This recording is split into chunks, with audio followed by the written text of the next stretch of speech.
What is up, Earthnoids and Space Noids? I am just a simple new type, and in this episode, we're returning to Universal Century 0083 and Operation Stardust as we begin our coverage of Mobile Suit Gundam 0083 Rebellion. Like the other manga that coincides with its animation counterpart, we will show the differences between the manga and the anime. We will meet our hero, Ko Uraki, who in this version is still a cadet. He will soon graduate and make his way to Torrington Base as a test pilot. So let's get into this.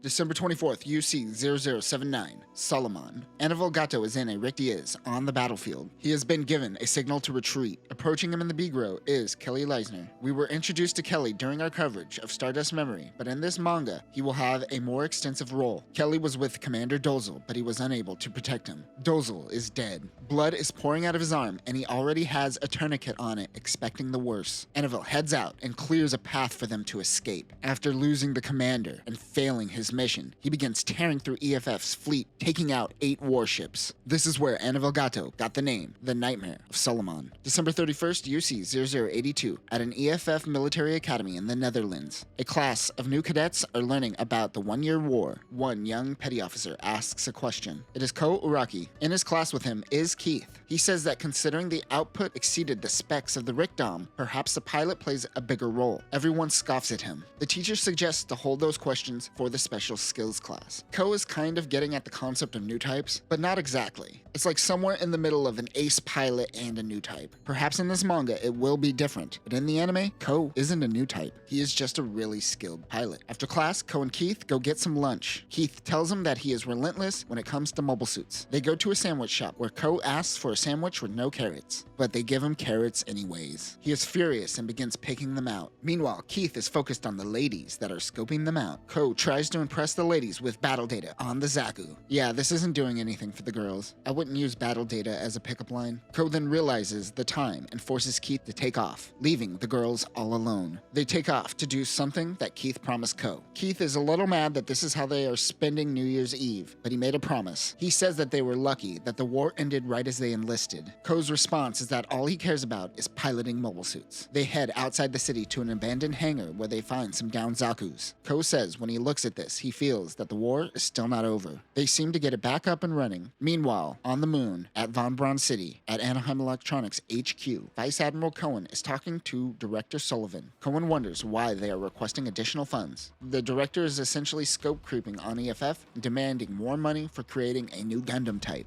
At Anaheim Electronics Livermore factory, we see the new Gundam being built. Nina Purpleton is watching over the production. Paula calls out for her, informing her that the chief wants them to finish the main system. Nina says that Unit 1 is good to go, but she is talking about Unit 2. Unit 2 is being built by old Zeonic engineers that aren't too flexible. Nina has faith in the Unit 2 engineers and is excited to see both units in action. She says the person who pilots these units must be incredibly capable. Back with Keith and Ko, they are waiting for the data transfer. They used Keith's motorcycle to help power the Zaku cockpit, but it seemed to have fried the bike. Keith smells something burning and realizes that it is the bike. It is now nighttime and they finally get the bike working again. Ko has a flashlight in his mouth as he overlooks the battle data of the Zaku. He is certain that an ace was piloting this unit and that a pilot certainly can affect the outcome of the battle. Meanwhile, the Albion takes flight. This is a Pegasus-class ship and the first of its kind. It is also the first ship built by Anaheim Electronics. Cohen is talking to Captain Synapse. He informs the captain that they will be receiving 2 new mobile suits soon, but for now, get used to the Albion. Meanwhile, in space, 2 Musai-class ships and a Zanzibar 2 stumble across one Salamis-class ship and one unknown ship that is the Albion. The Zanzibar 2 class is a variant of the Zanzibar class and not technically an upgrade. This unit has 4 2-barrel beam turrets, making the Zanzibar as powerful as a Magellan. It could carry 8 mobile suits and 1 mobile armor.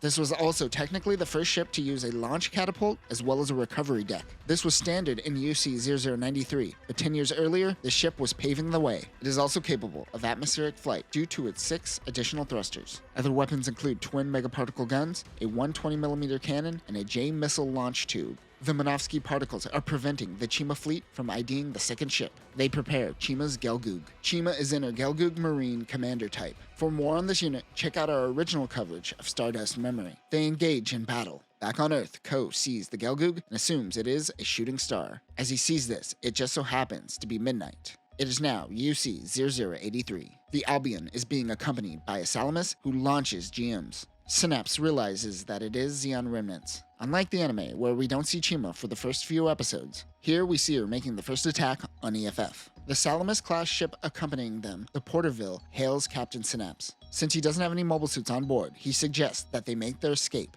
As they escape from the sector, Lieutenant Aristide Hughes, the chief gunnery officer, begs the captain to allow them to use the main cannons as they make their escape. He says to think of this as a test. Synapse allows for just one shot to be fired. The gunnery team is jazzed that they get to do something. The team takes aim and fires. They hit one of the engines on the Musai, but the attack was minimal, unfortunately. The Albion makes its retreat. Chima chases the Albion, but the Porterville blocks their attack. Chima is mad that the Salamis is allowing a ship to escape, so she takes her anger out on the Porterville. The ship goes down. The Albion loses signal on the Porterville. One crew member says that the ghosts of Zeon are wandering through space. Back at the military academy, Keith comes bursting into Ko's room. He tells them that they have received placement, and his dreams of being around mobile suits are about to come true. The two attend their graduation ceremony. They are no longer cadets. They are now ensigns, and most importantly, they are now pilots. Ko chooses to be a test pilot because he loves machines and is curious about the relationship between pilots and mobile suits. Keith became a test pilot simply because he wanted to be around Ko. Ko calls him irresponsible, but I say that's a good friend. Keith will also go on to date Mora, who others tease and call a man. He sees her for who she is and isn't hung up on some potential suitor when Mora is right in front of him. What I'm saying is everyone needs to be a little bit more like Keith. The two have been assigned to Australia. They are flying over Ground Zero. All Ko sees is a giant lake, but Keith realizes that this was once Sydney. He says that Zeon gouged out a piece of Earth. They make it to Torrington Base. Keith is concerned because, outside of the base, there really isn't anything around. He's being dramatic and says that his younger days are over.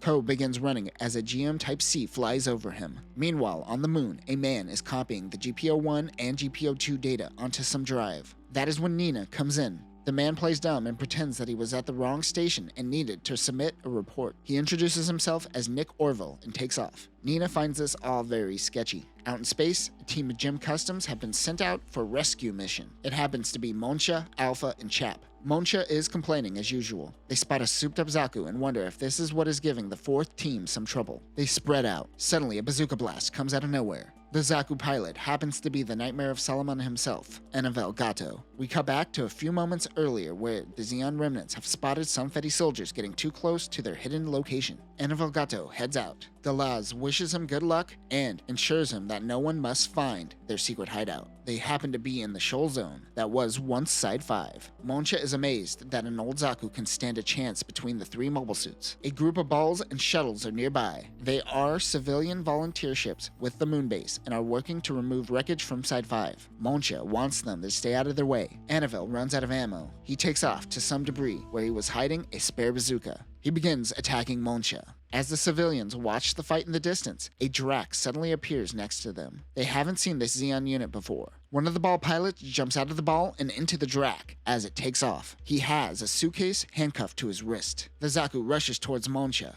He is too slow to react as Anavogato uses the Heat Hawk and takes out the Gym's head. Monsha is told to retreat, but he wants to continue the battle. Chap tells him that they confirmed the squad they were looking for has been taken out. Their mission is over. The three pull back. They are lucky to be alive. Alpha says that the pilot was fighting as though his pride was on the line and wonders if he was protecting something. He was. In the shoal zone is the Zeon Remnant's hidden base, the Garden of Thorns. This is where Giran loyalist Aguil Delaz contains one of the Earth's sphere's largest Zeon Remnant's forces. Delaz's fleet is second to only Axis, which is currently still outside of the Earth's sphere. Also, I just learned that Aguil is French for needle. I guess something about needles and thorns or something? I'm not really getting the metaphor in this one. Let me know in the comments. As Anival returns, he learns about the Drac and how it is the first in-house mobile suit designed by the Delaz fleet. He explains how it is essentially a Frankenstein of the Zaku F2 type and the Gattle. The man in the Drac has a suitcase carrying data from Anaheim Electronics. Anival Gato wonders how long they are going to play the waiting game. Ko is in the Zaku 2 F2 type and is struggling to hit the target with the sniper rifle. Lieutenant Burning makes them do push-ups for their failure. Keith complains that the backpack and generator are meant for the MS-05L, but Ko realizes that this exercise is to improve one's skills even during the event of a malfunction. Finishing up some marching is Dick Allen and Rabin Karks. We vaguely see Dick Allen during our coverage of Stardust Memory, but Karks was mainly seen in the background. Here these two will play a somewhat bigger role. Ko gets excited when Burning mentions that there will be mock battles. At the Garden of Thorns, Delaz is shown the secret data of Unit 1 and Unit 2 from Anaheim Electronics. He believes that this is the path forward for Zeon as he stands in front of a bust of Giran. They make plans to finally leave the Garden of Thorns.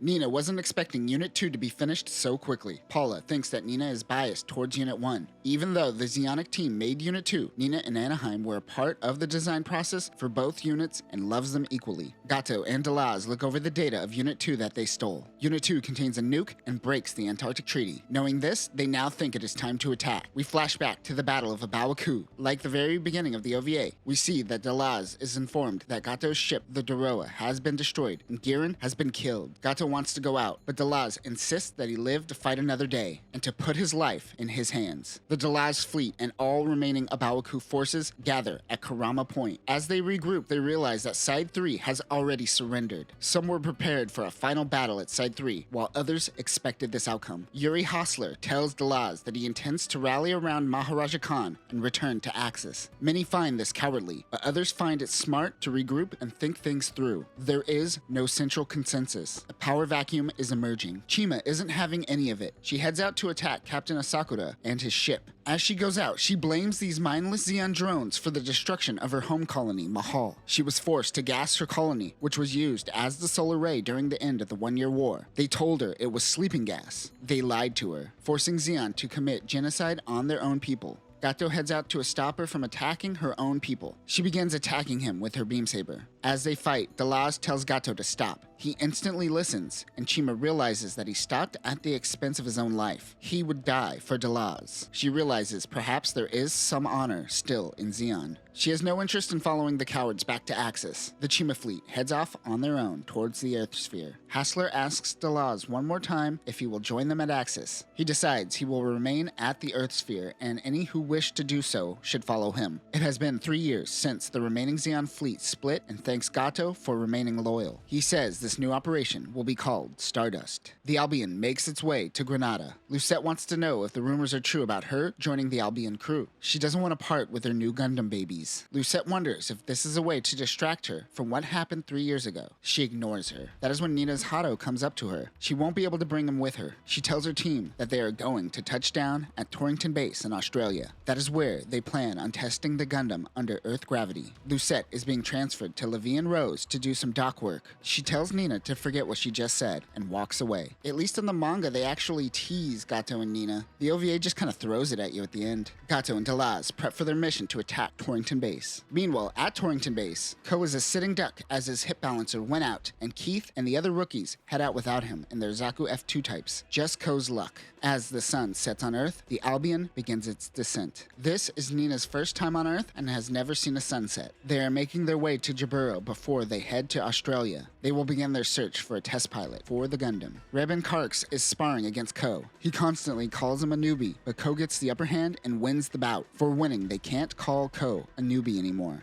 Lieutenant Burning tells the two to stop fooling around and the mobile suits are not toys. But Kalen messes with Burning by suggesting that playing and training are the same thing. He's being pedantic and pissing Burning off. When we covered the OVA, we didn't really talk about how these two have had a constant rivalry going on for years. They both have the same rank, so no one can pull rank on one another. He teases and says that all that test pilots do is play, while Kalen, who is the commander of the Defense Force at Torrington Base, actually fights. Ooh, shots fired. Burning tells him to come down and say it to his face. Ko agrees with Burning, but only because being a test pilot allows him to use the newest mobile suits. Gato travels from Lunatu to Kilimanjaro. He meets with his contact and notes that immigration is sloppy on Earth. They head out to the docks to meet Dreiser and his team of Zeon remnants pretending to be sailors. Dreiser shows up for a quick minute in the OVA, but here we see him and Gato plotting before the mission. He shows Gato his Jukon-class sub. Dreiser's men is getting drunk off their remaining booze before their mission. They christen the ship with a golden shower. The team pulls down their pants and begin pissing focusing on the Jukon. Dreiser is embarrassed, but Gato chalks it up to excitement. These men have been in hiding for 3 years and are just ready to finally serve Zeon once again. He understands because he too is trembling with excitement. Dreiser pops a bottle and they all celebrate. The next morning, the team makes their leave for Australia. Back at Torrington Base, Burning shows the team the GM powered. This new armor is being fitted on Dick Allen's GM. Ko thinks he could still take it with his Zaku F2. Burning tells them they will have a mock battle to test the powered GM tomorrow. It will be a 3v1. He dismisses the team for the day, but Ko wants to help the mechanics with the powered GM. He says he can't beat the enemy if he doesn't know how it works. The next day, they begin the mock battle. This is essentially where the OVA begins. The 3 Zakus split up and try to surround the powered GM. They scale the wall of an abandoned building and fight. Ko is struggling to keep up with the GM. Keith is mad as he wanted the backpack on the powered GM to go on his Zaku. Ko falls into the rubble of a building. He once again needs a pickup as he is stuck. Dick Allen continues testing the unit. Back on the Albion, Nina meets with Mora for the first time. She likes her because she isn't a military type. She wants to go over maintenance work with her. Mora tells her that Nina inspires her with her passion for mobile suits. She wonders why she is on the bridge. Captain Synapse told Nina about the crater that was once Sydney, and it made her think about weapons of war. She loves Gundams, but she isn't stupid about what their true purpose is. Mora calms her down by reminding her that they aren't at war anymore. Gato is impressed that the Zeon remnants were able to maintain the Zamel. We talked about this unit during the OVA, but let's briefly break it down again. The YMS-16 Zamel is a heavy long-range mobile suit with a 2-seat cockpit and an amazing 680mm cannon. It was made at California Base, and only 3 are known to be in existence. Inside of the Zamel, they are able to spot the Pegasus-class ship landing right on time. Gato informs the Jukon. He tells Dreiser to send a message into space informing Delaz that Operation Stardust has begun. As Keith finishes 100 push-ups, the Albion lands. Everyone stares in amazement. Ko wonders if this ship also has a Gundam like White Base. Burning says they will get all the details at tomorrow's meeting. Like the OVA, Ko and Keith get into a jeep and rush over to the new ship to see the Gundams. Nina sees this and tells the 2 that this is off limits, but Ko is in awe over the GPO-2. He looks over to see a second Gundam, the GPO-1. One thing to note about the GPO-1 in this manga is that it has a goggle eye sensor instead of the typical 2 eye sensors found on the Gundam, which we see in the OVA. Keith is interested in talking to Nina, but Ko is only concerned about the Gundams. She keeps telling him that this place is off limits. Like the anime, Keith asks Nina on a date, but he lays it on too thick, and Mora accepts Keith's offer on Nina's behalf. Ko is able to spot things quickly. He knows Unit 1 uses a core block system, and Unit 2's bazooka uses a nuke just by looking at it. Synapse gets approval to open the nuclear bunker, which hasn't been opened since the signing of the Antarctic Treaty. Tomorrow, they plan on testing Unit 2. Many nukes are stored within the bunker. Meanwhile, Nick Orville is leaving Torrington Base to see the sunset at a local spot. Of course, he is working with Zeon and meeting up with Gato. Nina is working, but Mora forces her to leave the ship as she has never officially stepped foot on Earth. As she steps on Earth, she says it isn't anything special. Nick Orville meets with Gato and gives him a Fetty uniform to wear. The 2 hop back into the jeep and they head back to the base. At the cafeteria, Ko asks for no carrots and gets a big portion of carrots against his will. As they go to eat, they run into Mora and Nina. He strikes up a conversation about the Choban armor used on Unit 1. Ko tells Nina he wants to be the Gundam pilot, but Nina is blunt and tells him that he only trained on older models. But Ko thinks that a Zaku is a fine machine. Nina happens to agree. Nick Orville is able to sneak back onto base with Gato. Nina and Captain Synapse prep the nuke on GPO-2 for tomorrow's test. Ko and Keith are slightly drunk as they watch Nina prep the nuke. She tells them to go away. As they stumble away in a drunken stupor, they run into Anneville and salute him. He asks Ko if they finished loading the warhead. He says he thinks so. Gato jumps into GPO-2. He says that Zeon will rise again.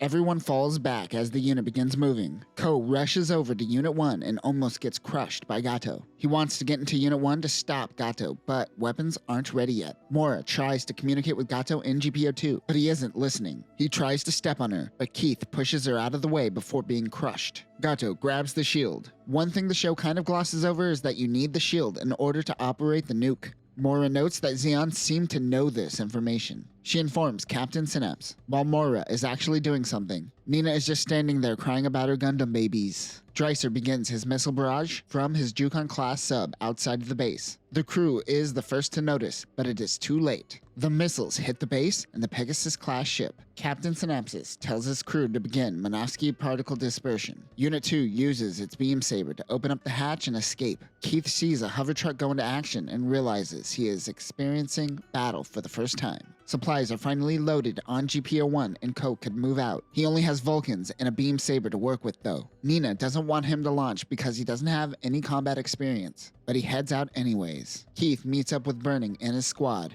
Burning pairs up with Keith, while Karks and Alan group up. Right as they head out, a Sternfaust explosion goes off by them. It is Gailey in the Dom Troppin. He is insulted that EFF is using Zaku's. Gailey attacks and kills Karks. Gato tells the Dom to fall back. As Gailey takes off, Ko and GPO-1 punches him in the face. Gato notices GPO-1 and the two Gundams face off. The Albion tries to get in contact with General Marnery at Torrington HQ. Captain Synapsis tells Ko to get back to the ship and let other forces handle retrieval, but he is already engaging with Unit 2. Gato contacts Ko and senses that he's never experienced real combat before. Ko is struggling as this unit is heavier than his Zaku. A missile barrage hits the Gundam. Off in the distance is Bob in the Zamel. The Zamel fires again, hitting Command HQ and killing General Marnery. Now that HQ is gone, all communication on the battlefield breaks down along with the chain of command. The Dom goes for a 90mm machine gun, and Ko goes for a beam cannon. The two shoot each other at point-blank range, but the Dom is getting the upper hand.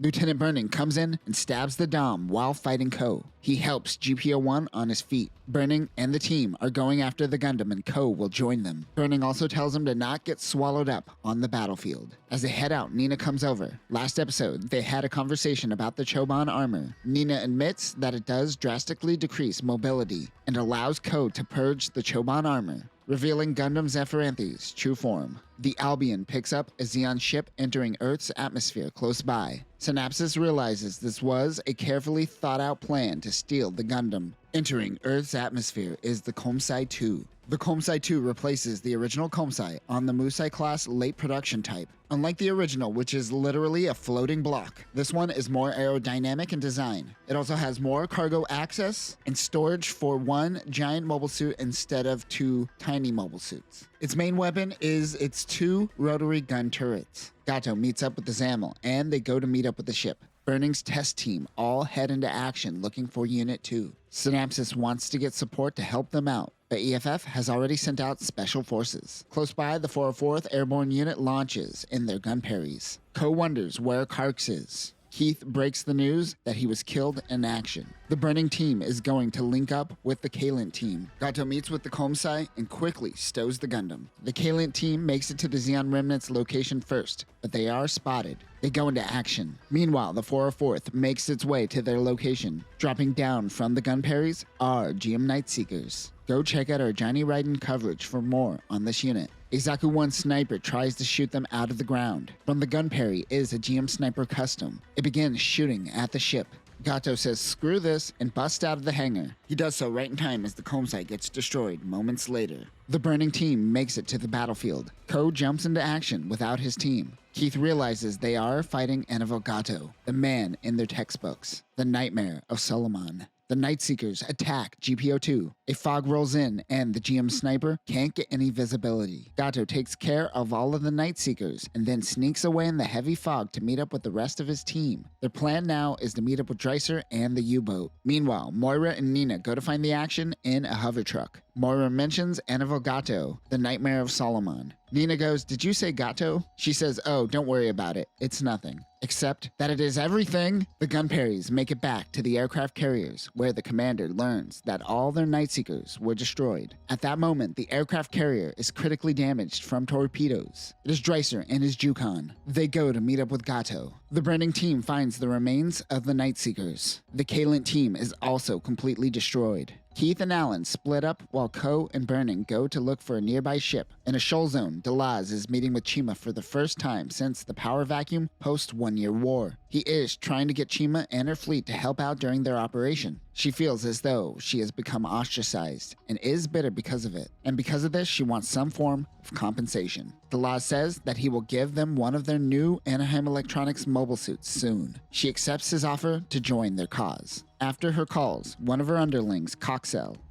Coxell. These names, man. He wonders if the intel was leaked or exposed to the Feddies. Chima doesn't care as they are put in a position where they could use both the Federation and the Delaz fleet to their advantage. Keith and Alan run into a Dom Troppin. It takes down Alan. Ko notices an explosion in the distance. The Dom slices off Keith's Zaku head. Burning tells Ko to focus on what's ahead of them, which happens to be the Zamel. They wonder if it is a diversion. It's a really big diversion, though. Gato in the GPO-2 shows himself. He calls Ko an amateur. The Domtropen goes in to kill Keith, but it misses. Keith pulls out his heat hawk and drives it into the cockpit of the Dom. The fog is too strong, so Dreiser sends out a shuttle to pick up the remaining Zeon members. Gato goes, "My ideals, bitch," and yells at Ko to see the bigger picture. He says yes sir to Gato and calls him an idiot as he is his enemy. The Zamel will hold off EFF while Gato gets to the shuttle. Ko chases GPO-2 by springboarding off of the Zamel. Burning wrestles with the Zamel and tanks some Vulcans to the face. He pulls out his beam saber and they both do damage. Ko catches up with Gato and the two pull out their beam sabers and begin fighting. Nina gets out of the hover truck and looks out at the fight. Gato has nothing more to say to Ko as he doesn't know what he is fighting for. Nina contacts Ko and tells him to aim for the coolant pressure tank on the shield. Mora thinks it's dangerous to put that much heat next to a nuclear reactor. He stabs the GPO-2 shield and the coolant begins clouding the fighting grounds. Gato jumps away from the area and on to the shuttle. He makes his escape. Gato notes that once he shed his armor, his agility increased greatly. He underestimated the mobile suit. Keith and Alan find that burning destroyed the Zamel, but he is crushed by the weight of the unit. His legs are also wrecked. Nina is happy that Unit 1 is still okay. Ko gets out of the Gundam and looks out towards the ocean.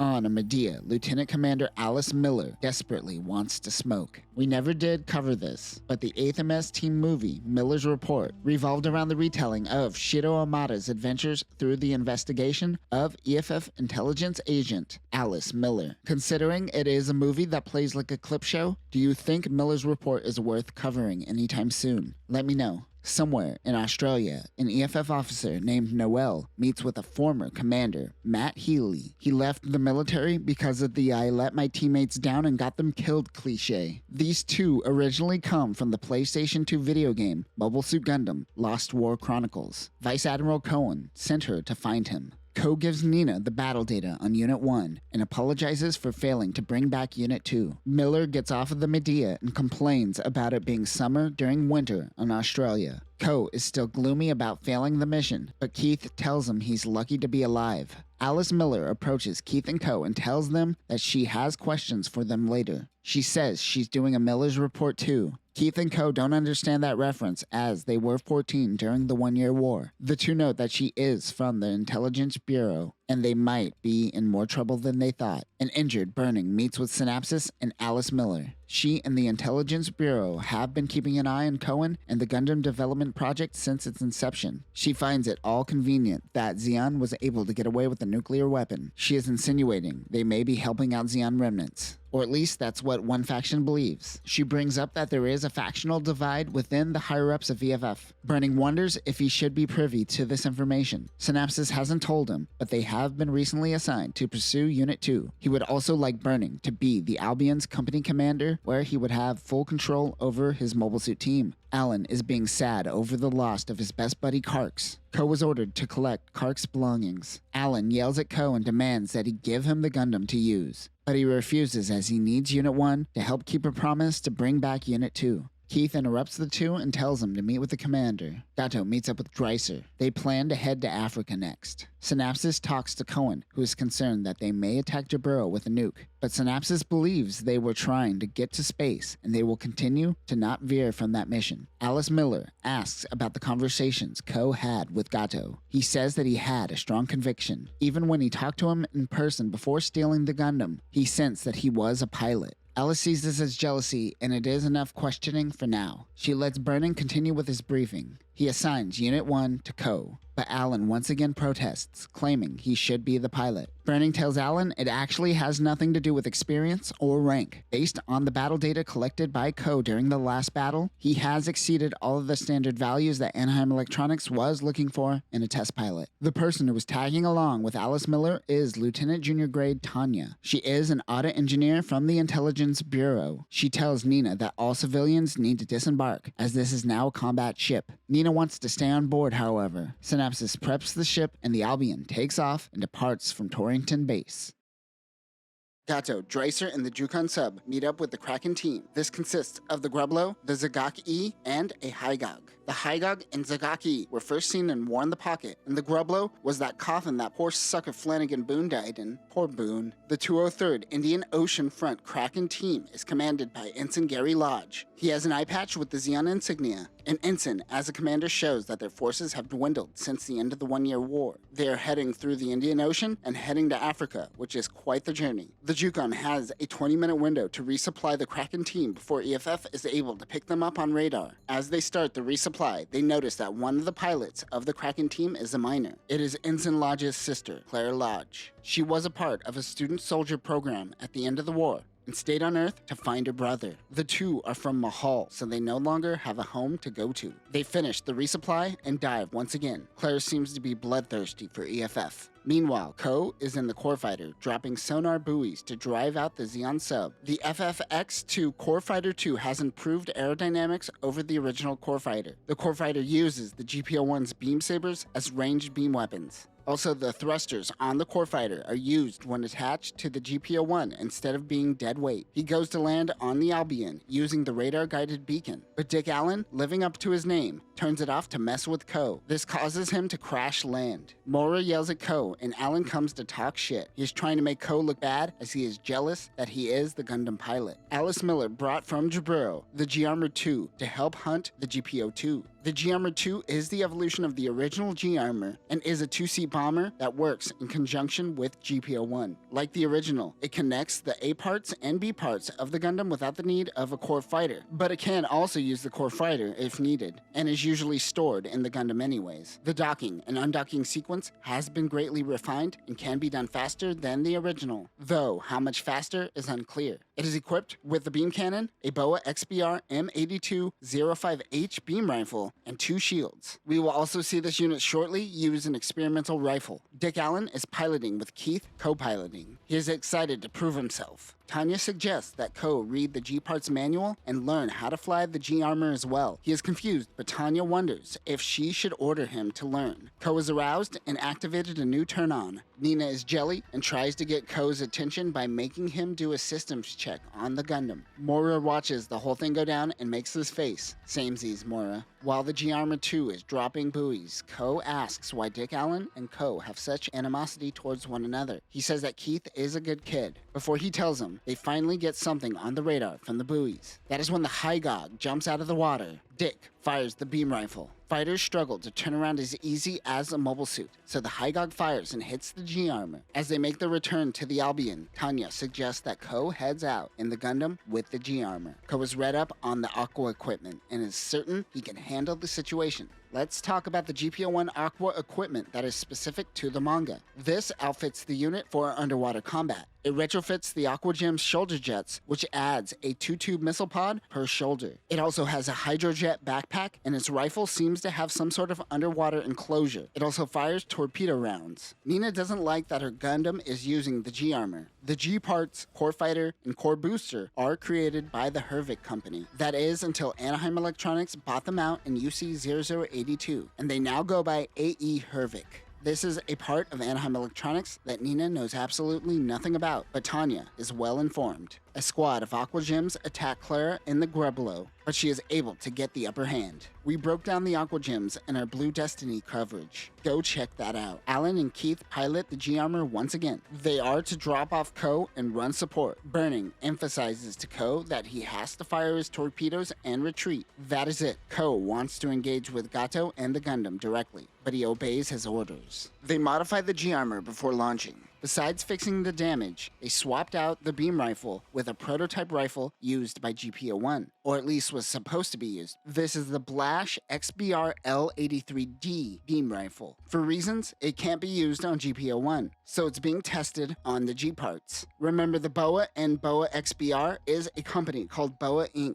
They manufactured EFF's early beam rifles. This one is made by Blash. This is the first time I'm hearing of Blash, but just like real-life defense contractors, I'm sure there are hundreds we don't know about. The G-Armor launches. This Blash beam rifle seems to be way too unstable to be using in a real-world situation. Burning and Synapse realizes they are being punished for losing GPO-2. They head into battle to find that an EFF Himalayan-class ship is engaged with the enemy. The Himalaya-class is an aircraft carrier that is based off of the real-life Hyuga-class carrier. It is equipped with a 2-barrel main gun turret, a single-barrel secondary turret, missile launchers, and anti-aircraft turrets. This version is carrying a lot of fisheyes, and were most likely the ones carrying the down gems from earlier. The Zagak E begins tearing through one of the carriers. The G-Armor fires at the Xeon remnants, and the Kraken team retreats. This blast rifle is a beast and almost takes out its own fleet in the process. It makes Dick Allen overconfident, and he waits to drop Ko in the Gundam. But Clara does her own thing and calls her brother a disgrace. She heads off as the other 2 Kraken members chase off EFF. Dick Allen finally drops GPO-1, after which they spot a civilian ship getting caught up in the fight. The Jukon is being hit by all of the fisheyes. Gato is on standby in GPO-2. He wants to launch, but Dreiser is going to hold his promise of getting them to Africa. Ko drops down in the water and spots the Jukon. He was hoping for Gato, but he has no choice but to fire his torpedoes on the U-boat. Dreiser and the Jukon have been destroyed along with the Gundam. Ko is upset that Gato forced him to destroy GPO-2. The team heads to the Albion Bridge, and they talk to General Cohen regarding the situation.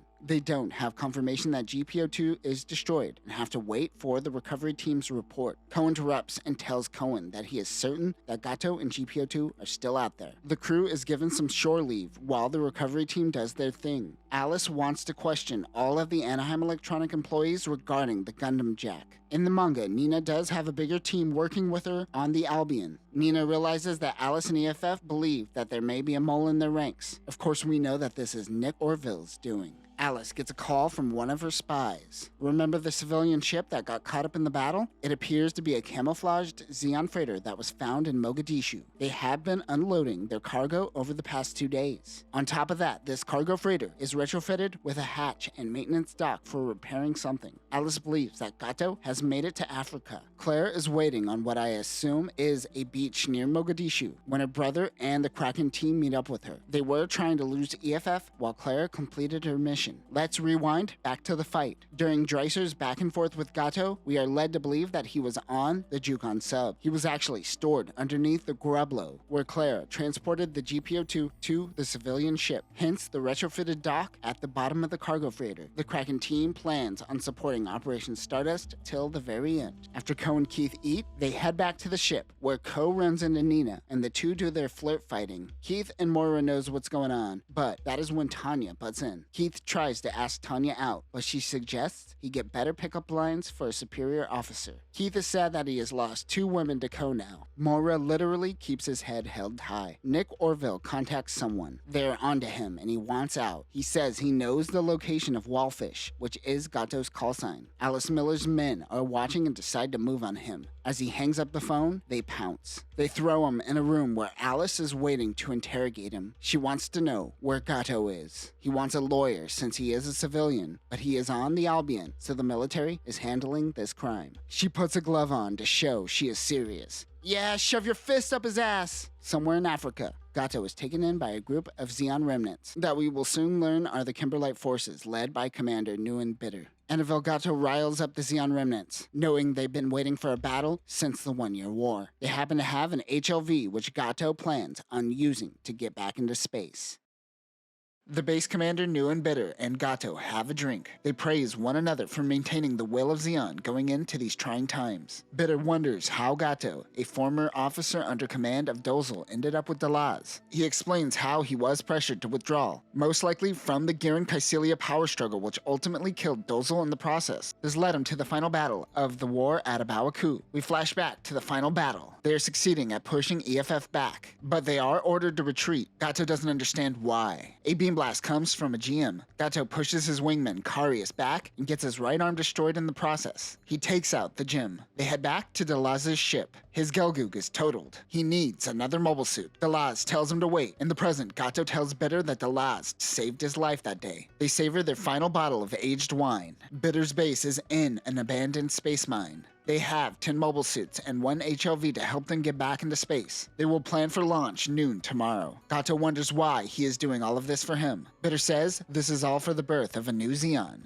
Zeon will rise again. On board the Albion, the team recently received the Gym Custom and the Gym Cannon 2. The RGC-83 Gym Cannon 2 is based off of the mass production type gun cannon and has Alex Gundam's Choban armor. This is the first unit to have integrated high-powered beam cannons due to its powerful generator. They can also be battery operated with a battery pack. The cannons have an AMBAC-like system for balancing the weapons under Earth's atmosphere. The Gym also uses the same rifle used by the Gym Custom. It has a beam saber, but as a mid-range support weapon, it is rarely utilized. Ultimately, this new unit never went into mass production. Other weapons include 60mm Vulcans, the BOA BRS-85L3 sniper rifle, and the same shield used by the Gym Custom. They're getting new pilots and new units even though they think their hunt for Unit 2 has come to an end. The new pilots are Alpha, Chap, and Monsha. Bernard is slightly drunk and asks Nina passing by where Lieutenant Burning is. She tells him he's on the bridge. Bernard grabs her and tries to hit on her, but she tells him to let her go. Alpha and Chap call him an idiot. Nina demands that she be allowed to see Orville as he is an Anaheim Electronics employee. Alpha and Monsha are Lieutenant Junior Grade and Chap an Ensign. Last they've seen Burning, he was also Lieutenant Junior Grade and didn't expect him to be promoted. They introduce themselves to Captain Synapse. They and Burning are old comrades from the Immortal Fourth team. Synapse tells the Immortal Fourth that things have changed. But before he does, Alice Miller comes in and tells them that their hunt for Unit 2 is still on. A Zeon soldier comes in and informs Bitter that Orville was caught by EFF. Bitter wonders if he should risk exposing the existence of this base. If Orville potentially opens his mouth to EFF, they will know anyways. Little do they know that EFF already knows. Nina goes to complain about the detention of Orville, but Alice Miller tells her that he is a spy colluding with Zeon and assisted in the theft of Unit 2. The Intelligence Bureau is fully aware of all the Zeon engineers they hired after the war. We never explicitly state this, but Anaheim's absorption of Zeonic is very much a parallel to NASA hiring von Braun and the German engineers post-World War II. I mean,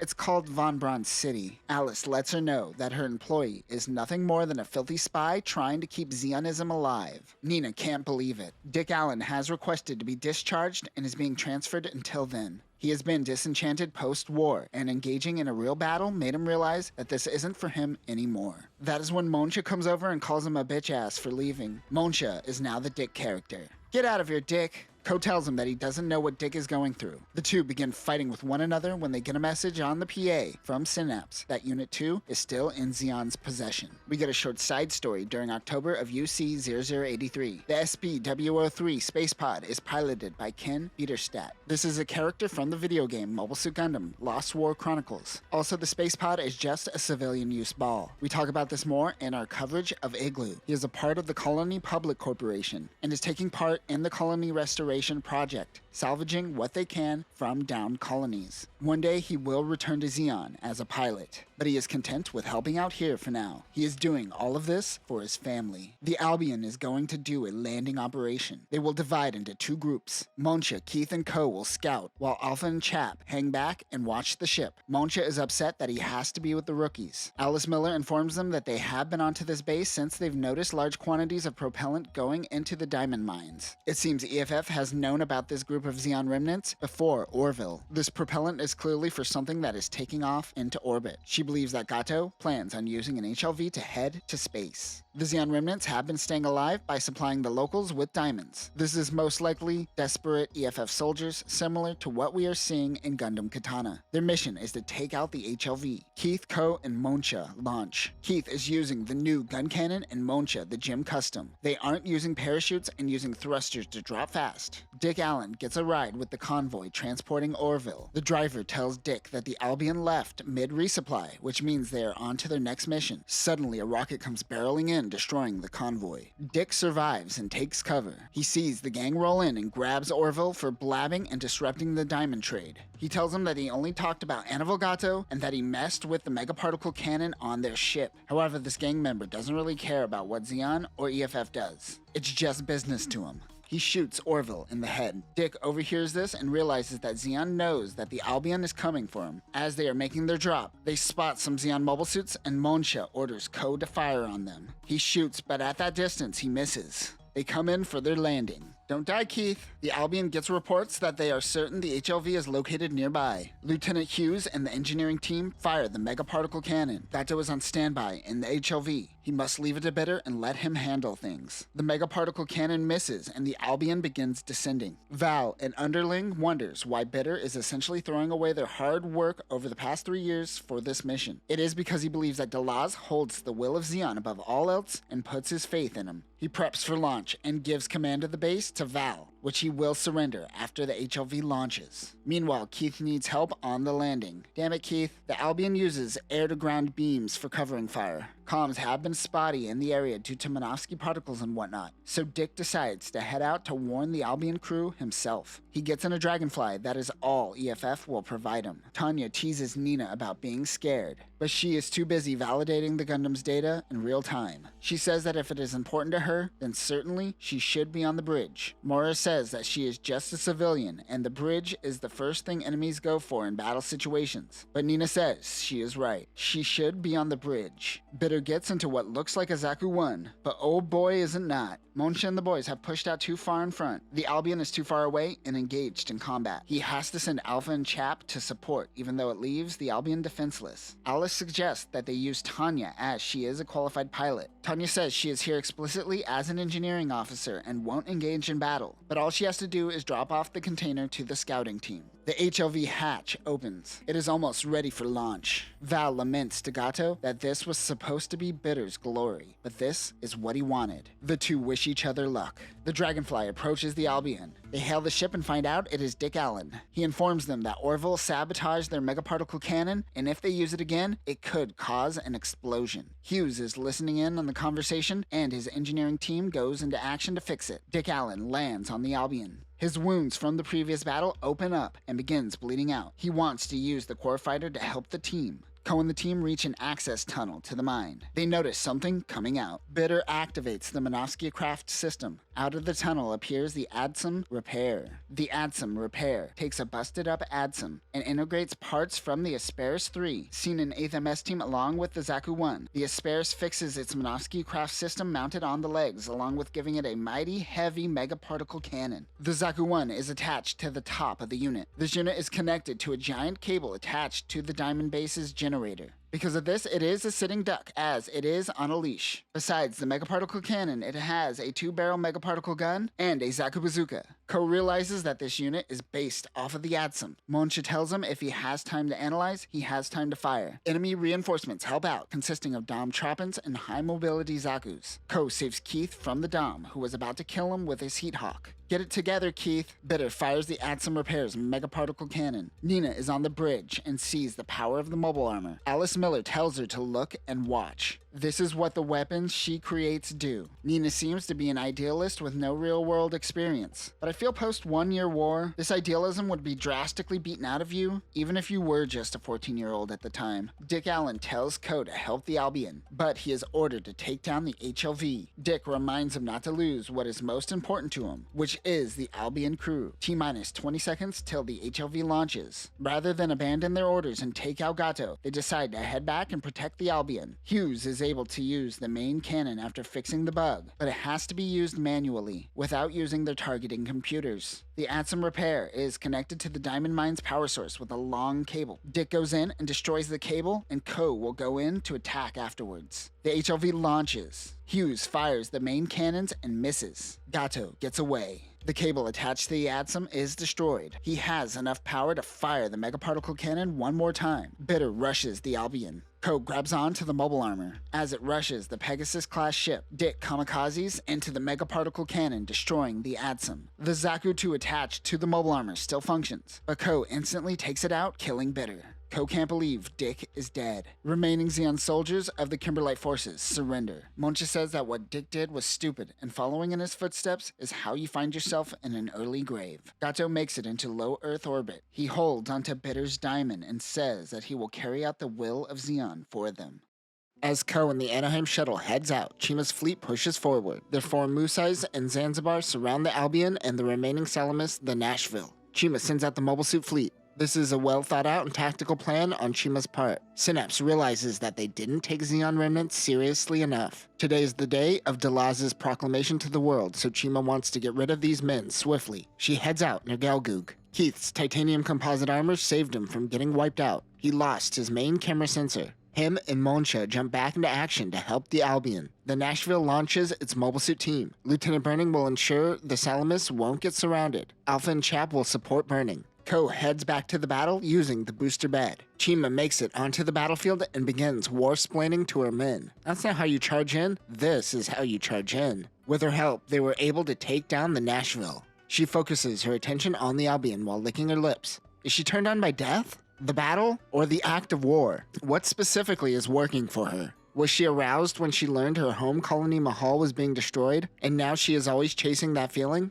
A light emerges. It happens to be Ko in the GPO-1 Zephyranthe's full burning. He is on a booster bed which is equipped with Minovsky Particle Interference Wave Searcher. What would be the military way to say this? Impuse? It is a radome which has a wide sensing range, but constantly malfunctioning. This was taken from the GP00 Gundam Blossom, which originally debuted in Gundam Secret Weapons Phantom Bullets. Nina mentions that the project was scrapped and she acquired all of its data. She tells this to Tanya. Once he gets close to the battle, Ko jumps off the booster bed. The Gundam can stop on a dime, but Ko is taking a lot of G's to the face. Chima notes that he moves like a grasshopper.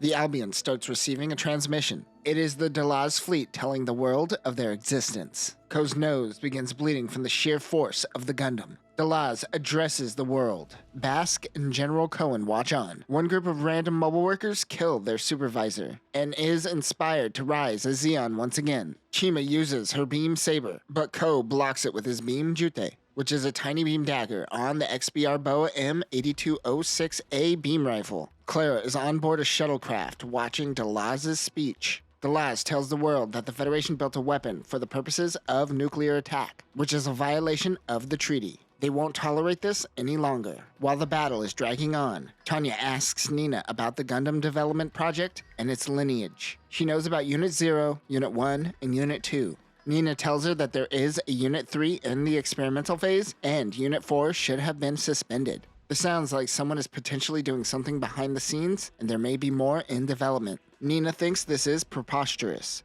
but also doesn't really understand anything outside of Unit 1 and Unit 2. They receive Gato's speech, but they are under Minovsky particle dispersion, and the transmission is fuzzy. Delaz mentions Gato's name. This makes Nina's ears go up. Nina's ears going up at the name of Gato makes Tanya's ears perk up as well. Ko rushes, but Burning tells him not to rush in too far, and he regroups with his team. Chima's fleet begins retreating. As they get out of the Minovsky particle debris, Ko hears the tail end of the Delaz speech as he declares war on the Earth Federation government. They sig that Zeon. 4 days later, Nina makes her way back to the Albion. Her and Moira celebrate with a shower. They're heading to Von Braun for repairs, where the crew will have 3 days leave. During this time, Moira suggests that Nina spend time with Ko. She has no interest and finds him to be a child. But Moira says, just go on a date, man. Stop fighting it. Nina asks Ko out on a date, and Ko asks Keith what he should do. Keith calls him an idiot and tells him to go out with Nina, obviously. Nina finishes the maintenance, and they are sending it off to Livermore Factory for final repairs. Monsha asks Nina out, but Moira says tough titties. Nina is going out with Ko, and Keith is going out with Moira. They head out to Von Braun City. There are 50 million living in Von Braun due to the boom in colony construction.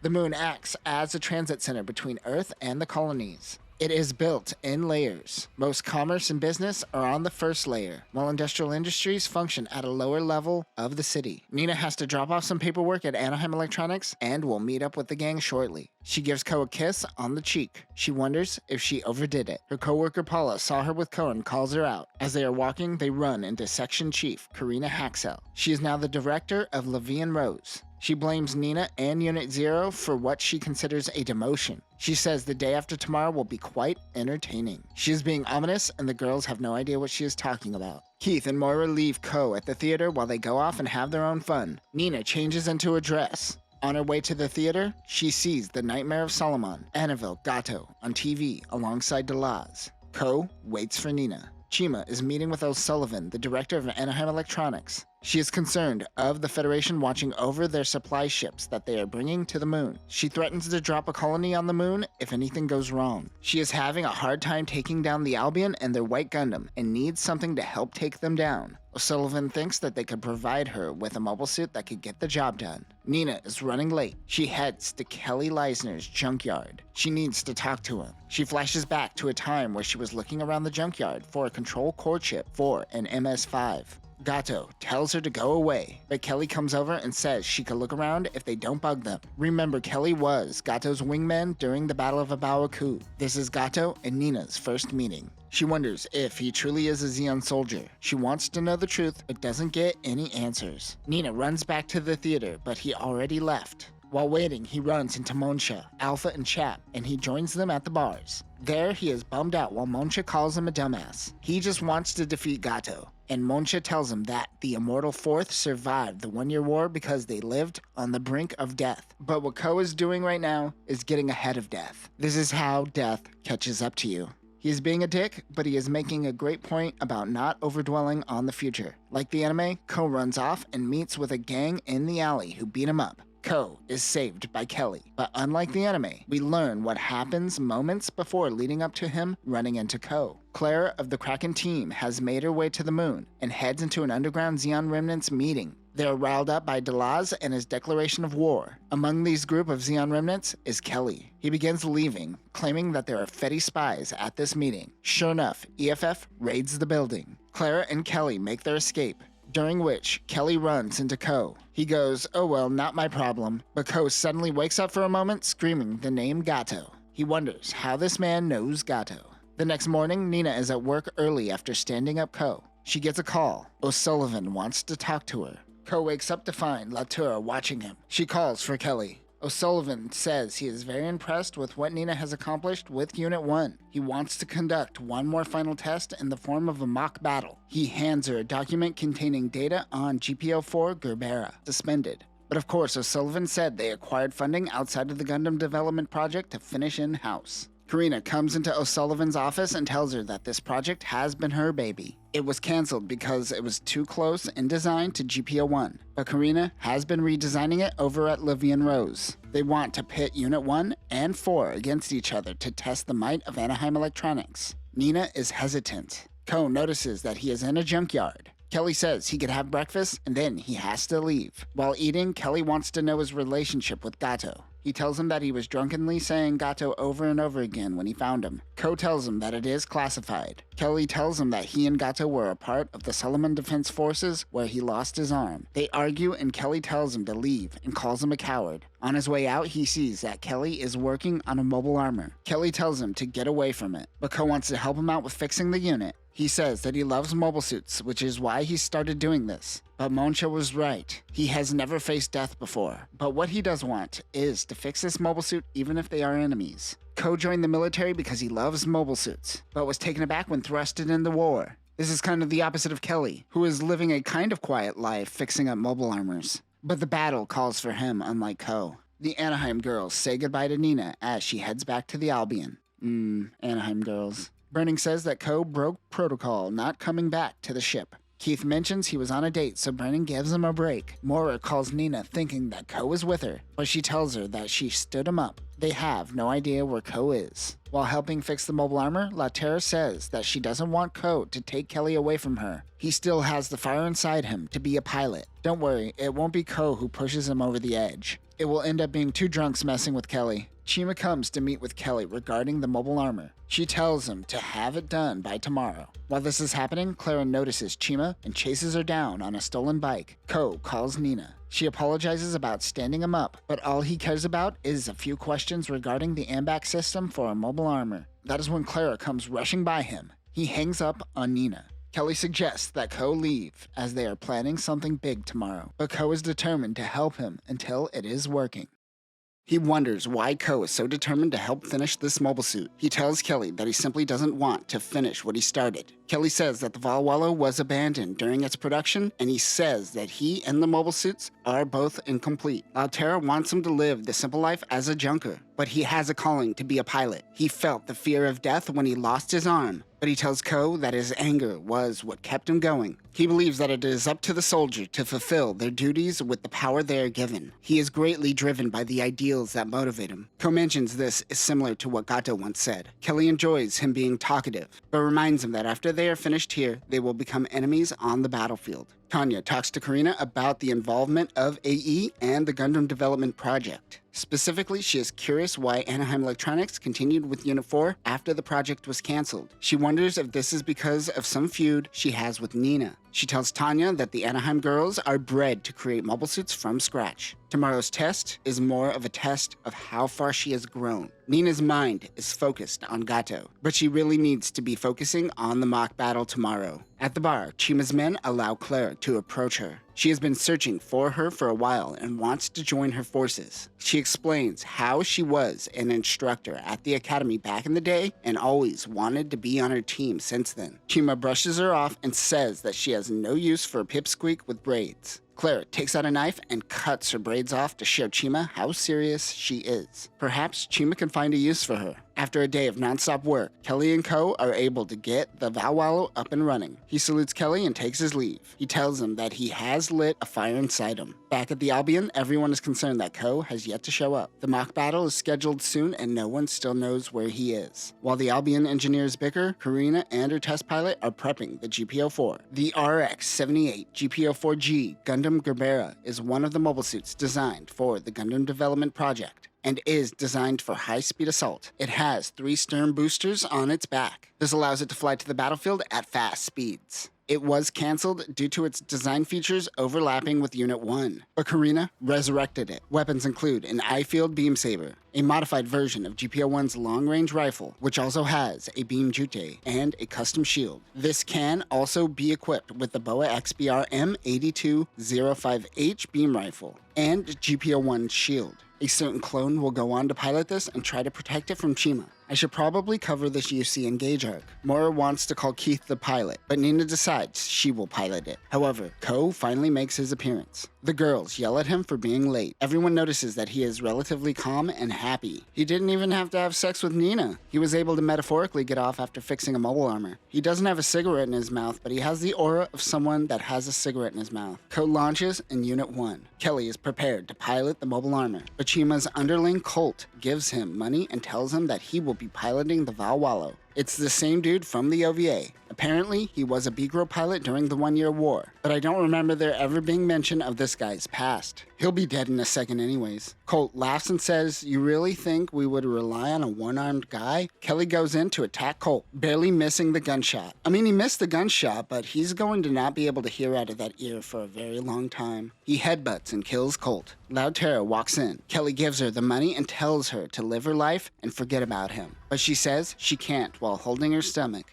Oshi Prego! Kelly launches, and the Valwalo leaving his former life behind him. "You knew that I love Gato, this was only a fling! Peace!" The mock battle begins. Ko is relatively calm. Karina mentions that both Unit 1 and Unit 4 are both high-mobility general-purpose mobile suits, but their approaches are different. Unit 1 uses the flexible booster pods, while Unit 4 uses stern boosters. Booster pods are superior only if the pilot is superior. It puts a lot of the burden on the pilot, whereas Unit 4, it can be used for more general-purpose pilots. Ko is calm and collected because he has now experienced real battle, and this is just a mock battle. This allows him to get the upper hand on Unit 4. They notice something coming out of one of the gates. It is the Valwalo. Chima contacts Kelly and asks what happened to Colt. He says it was an accident and will go to trial for his actions, but he wants to prove himself in the moment. She says if you want to prove yourself so badly, then attack Von Braun now. There are 2 Gundams running exercises. She tells him to go and handle them.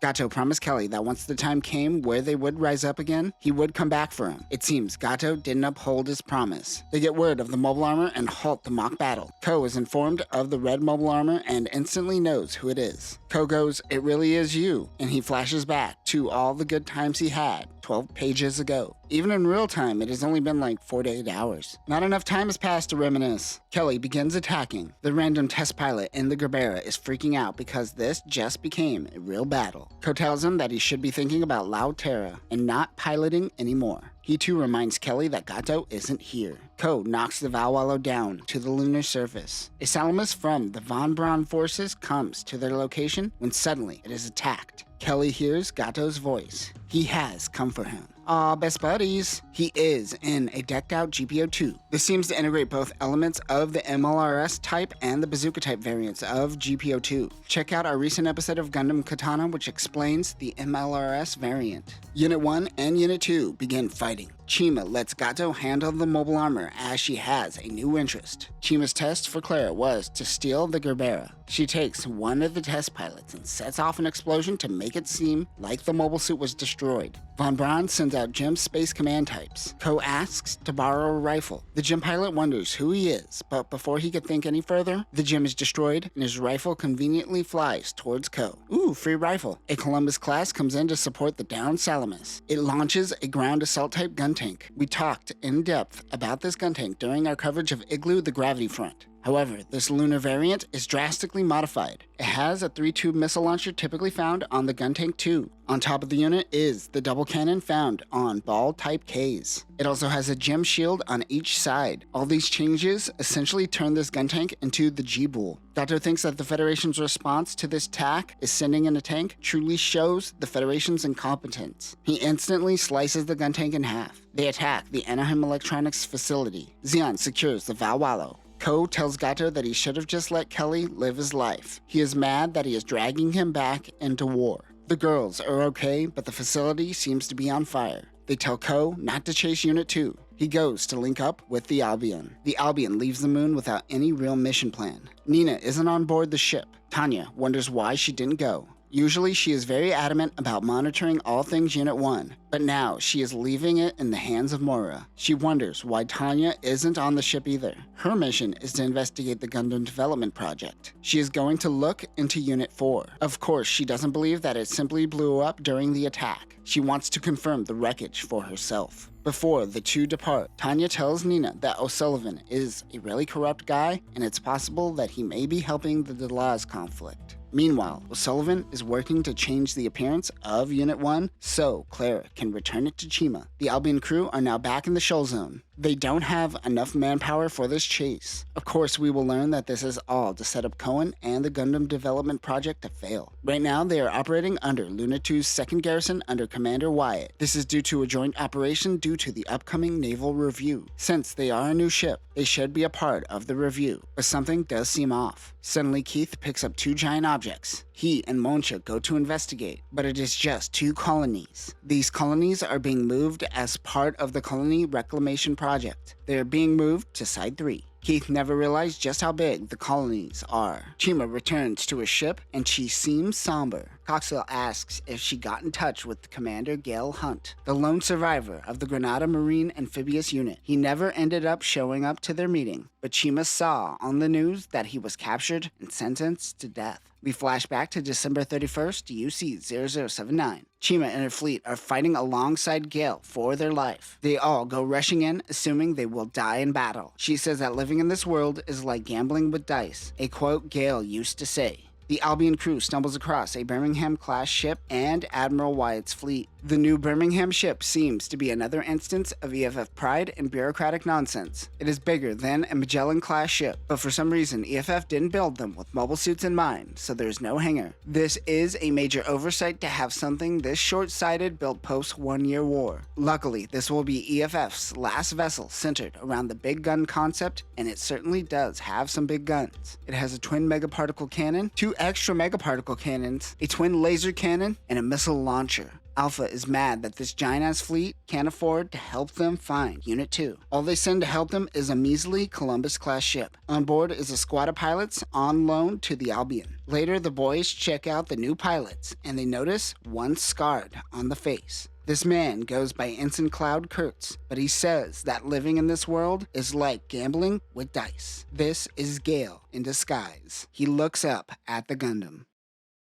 In the hangar of the Albion, Monch's GM Custom gets an upgrade to his rifle. This is still the standard HFW GR MR82 90mm GM rifle, but this version is outfitted with a beam bayonet and a grenade launcher. In Zeta, we will see beam rifles that are able to work at a low output, which turns the beam rifle into a beam saber. This rifle shows that this technology is slowly getting better in 0083, so by the time that 0087 comes around, it will be a standard. It's subtle, but I love these moments that show the technology slowly evolving throughout Universal Century. Moncha is waving around the beam bayonet in the hangar, making all the mechanics panic. Alpha and Chap tell Ko that when on the battlefield, it is wise to choose a weapon that works best for you. Ko is reminded that he is no longer a test pilot and is in active battle. Keith and Moncha head out to continue their scouting while Alpha, Chap, and Ko get some rest. Ko has been working non-stop and is exhausted. Now that they received more soldiers to help with the search, he can have a moment to himself. Mora talks to Burning regarding the new team on board. They have brought their own mechanics and are shutting out the Albion team from helping out with their mobile suits. We learned something interesting about the Gym Customs that was assumed but never said out loud. Gym Customs divert from the original design of the GM. Most are so different that they don't even use off-the-shelf EFF parts. However, at its core, it's still a gym. Mora, however, can't distinguish this new team's units. They don't seem like gyms at all, let alone Gym Customs. She thinks something is off. Synapse is talking to Lieutenant Commander Leicester of this new Kilgale's team. He informs Synapse that his team has been given permission to function independently from the Albion crew. He's been given these orders from Admiral Wyatt. The captain says, well, that's convenient. Then why can't Wyatt send over one Salamis to help out? Leicester says with a smile that they can't afford to give them a ship because of the naval review. Meanwhile, Nina goes to Kelly's junkyard to meet with Laterra. She says she hates men because they just knock you up and leave you for other men. Ko passes out and has a dream about Nina running away with Xeon. Meanwhile, Nina's Haro tries to cheer her up. She flashes back to when she first found Haro. He was junk in Kelly's junkyard 2 years ago. Her and Gato worked together fixing it up. Soon after that, he disappeared. She wonders, why did he show up again now? She has to hear why directly from Gato. She goes to Director O'Sullivan and asks if she could go directly where the Delas forces are. He thinks that she is joking, but he humors her. The Kilgale team includes Ensign Kurtz. He doesn't even know how to open a Federation cockpit. His men tell him not to talk because he has a thick Xeon accent. Even his own men seem to keep him in line and don't seem to trust him. Mora's suspicions were correct. This isn't a Gym Custom. The Kilgale's units are in fact RX-81 G-Lines. Specifically, these are the G-Line Full Customs. The RX-81 FC G-Line Full Custom is a part of the G-Line series and was an experimental line of mobile suits created at the end of the One-Year War with the aim of mass-producing Gundams. The G-Lines originally come from the game Mobile Suit Gundam Battlefield Record UC-0081. This version is built off of the RX-81 AS G-Line Assault Armor. Lieutenant Burning has only vaguely heard of these units. He wonders why One-Year War mobile suits are being utilized, especially experimental units. They look like gems, but they are effectively Gundams. This is our first time experiencing a sleeper mobile suit in our coverage, like a sleeper car or a sleeper PC. It looks generic or shitty on the outside, but the inside contains state-of-the-art engineering. However, it has been established that at least on a software level, most gems are updated with the latest Gundam data. I guess this utilizes both the hardware and the software aspect of the Gundam. The G-Line launches. The team is around Side 5, Loom, or what remains of the former colony. Ensign Kurtz and the G-Lines are expecting to meet with some Xeon soldiers while on their scouting mission. They find a Gym Command head on a pike. Near it, they find a coded message on the wall. This is their meeting place. They shoot into the air to get the attention of Xeon. Everyone is exhausted from the search. Keith passes out in his cockpit, and they can't get him out. Burning and Co. talk about the experimental G-Line units. He wants to take a closer look at them, but Burning tells him not to slack on getting rest. Co was the type of person who spent all of his downtime learning about mobile suits. Now that they are in wartime mode, he understands why everyone constantly tells him to get some rest. In a battle, it could mean the difference between life and death. He asks Burning if the One-Year War is something he wants to return to. The commander tells him that a pilot leaves their regrets on the battlefield. From the 1-year war up until now, his main objective has always been the same: bring his men back alive. The Anaheim girls wonder why O'Sullivan would allow Nina to travel while all this terrorism is going on. The chief says that she has Paula with her. Nina doesn't want Paula joining her, but the director allowed her to go. He hints at the fact that they could get rid of the two if they become troublesome. Gato and Kelly meet back at the Garden of Thorns. Gato is fixing the Valwallo, so he uses Zeon standard parts instead of the junk he used to MacGyver this together. This makes him think about Ko. Back at the Albion, they are informed that Moncha has finally found some Zeon remnants while scouting. Keith finally wakes up from inside the mobile suit. Ko preps for launch. He joins Moncha on the battlefield. There is only one Zaku left, so they decide to try to take this guy alive. They try to hold the Zaku down as it flails. The pilot ejects, but Moncha quickly grabs him, breaking his ribs in the process. Savage, but Moncha says it is better than running out of air. Meanwhile, Chima set up a meeting with Wyatt. They wonder if they can trust a traitor like her. Of course, Wyatt believes he could keep her under control. He is the one who sent out Ensign Kurt to meet with Zeon. He proclaims that after the naval review, they will purge all thoughts of Zeonism throughout the colonies. He tells his men that this is a political conquest. Moncha is treating the prisoners rough, but Ko is afraid they may be breaking the Antarctic Treaty. Oh, Ko, no one follows that thing. They find out that their prisoner isn't a part of the Delaz fleet. It was just one of many Zeon remnants that heard Delaz's speech and decided to join the cause. They wonder how big Delaz is growing. Leicester says, well, my job here is done, even though they didn't really do anything. He's like Leonard Nimoy in the monorail episode. Well, my work is done here. What do you mean your work is done? You didn't do anything.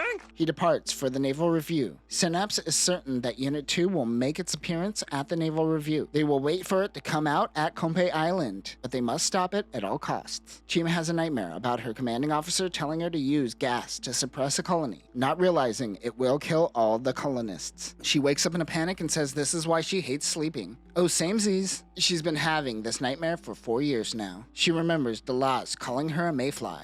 Their mechanic tells her that a mayfly is one that wanders on its own and dies a few days after reaching adulthood. There is an audio drama called Mayfly in Space that focuses on Chima. I never gave it a listen, but I might have to get my hands on it. She is informed that they made contact with Wyatt's Fettes for negotiation. At this point, she doesn't know that Ensign Kurtz is her old comrade. Synapse informs Cohen that they are going to hold out on Compay Island and wait until they make their appearance. Meanwhile, Paula notices Zeon ships in their area. She goes, what are we really doing here, yo? She tells her that O'Sullivan has been working with Zeon, and she plans on talking to someone. Gato notices the Anaheim ship approaching with supplies. Paula doesn't want her to go alone, but she is adamant about seeing Gato. Nina's ship actually doesn't have supplies on it, and they demand to know why she came here. She demands to talk to Gato. She tells them that she is also the systems engineer for the Gundam. When Gato hears of this, he wants nothing to do with her. But since she is an engineer for Unit 2, they should probably hear her out as they don't know all the intricacies of the Gundam. Meanwhile, the Albion team are running training exercises. For the first time, Ko was actually able to shoot down Burning. He seems too exhausted as well. They switch from training to patrolling the area before leaving the shoal zone for Compay Island. Chima meets with the G-Lines to find out that Ensign Kurt is Gil Hunt. He tells her that he doesn't go by that name anymore. We flash back to the 1-year war. Chima slaps Gale for knowing that Mahal would be turned into a colony laser and not informing her. She wonders why he chose the Federation over her. They appear to have crucial differences between the two. He says she is alive, but he is just a ghost. He wants to continue with the negotiation. The Birmingham is not far from the negotiations when the Albion crew comes in. They notice that there is a Musai nearby and go into action. Wyatt is mad that Cohen's men are butting into his scheming. The Delaz fleet begins making their moves from the Garden of Thorns. It seems like they are just ditching Nina and Paula. That is when Carius Otto comes to talk to her.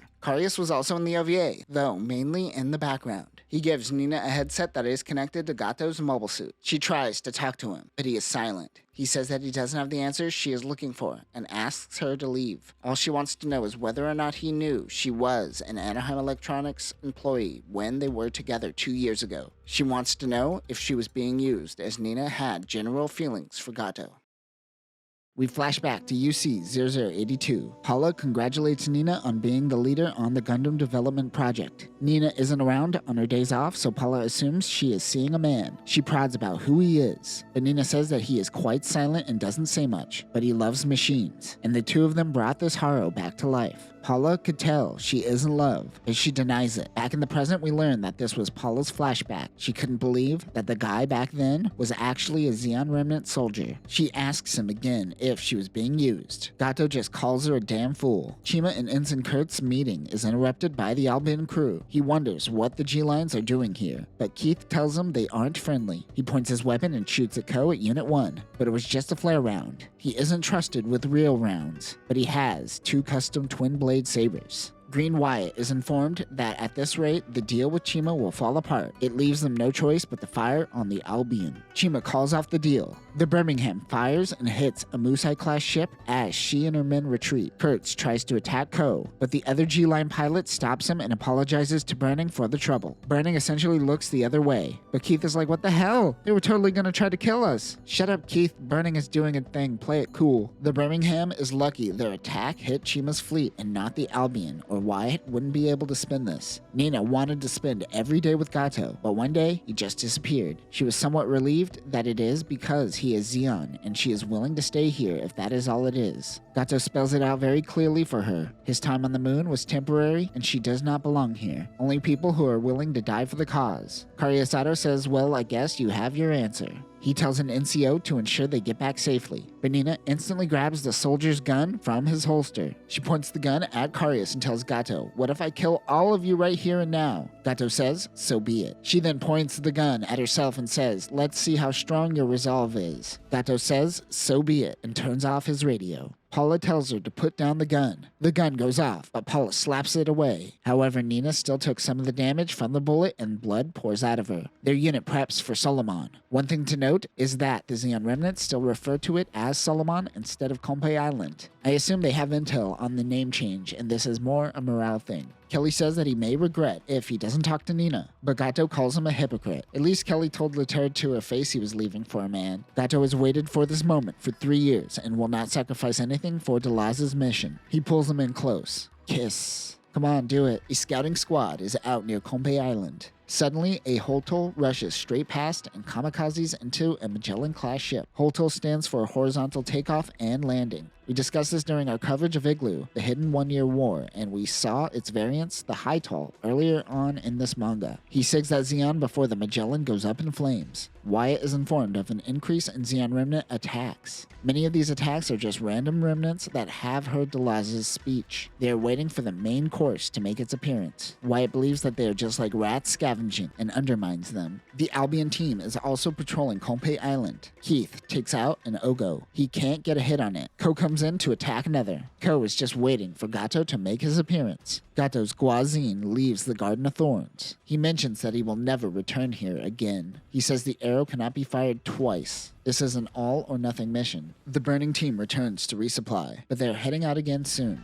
Burning's nose begins bleeding and Moira makes him go see the Albion's doctor. He gets a CAT scan and the doctor says there is an irregularity in his brain. Homeboy's got a tumor. Burning plays it off as simply needing rest, but this isn't good and the doctor suggests that he remain grounded. Meanwhile, Kelly launches in the Valwalo Full Mission Mode. The MA-06 Valwalo Full Mission Mode is the upgraded Valwalo which refits the mobile suit with Zeon standard parts. The biggest addition is a modified stern booster on the back. This gives the unit increased thrust, but also has 8 beam cannons attached. Also, the way Kelly utilizes this booster makes it look like a beaver's tail, and I can't unsee it. Karius approaches Gato days later on their journey to Kompe Island. He asks him if it was all just to gain intel. Gato tells Karius that he isn't that shrewd, suggesting he does indeed have feelings for Nina. This is the most you're going to get this guy to open up. I call that a win. They make it to Kompe Island. Gato sends out a flare to rally everyone in the area. He heads out with Kelly and his troops. One area called the Ramos Sector of Asteroids is being attacked by Draw C Customs. The MS-21D1 Draw C Custom is a variant of the Draw C and originally debuted in Mayfly in Space. This version decides to focus on speed instead of mobility. It also replaces its Vulcans for a machine gun. Axis will later use these variants as escorts for Rigel Googs. Other weapons include a shield which stores its beam saber, a Sturm Faust,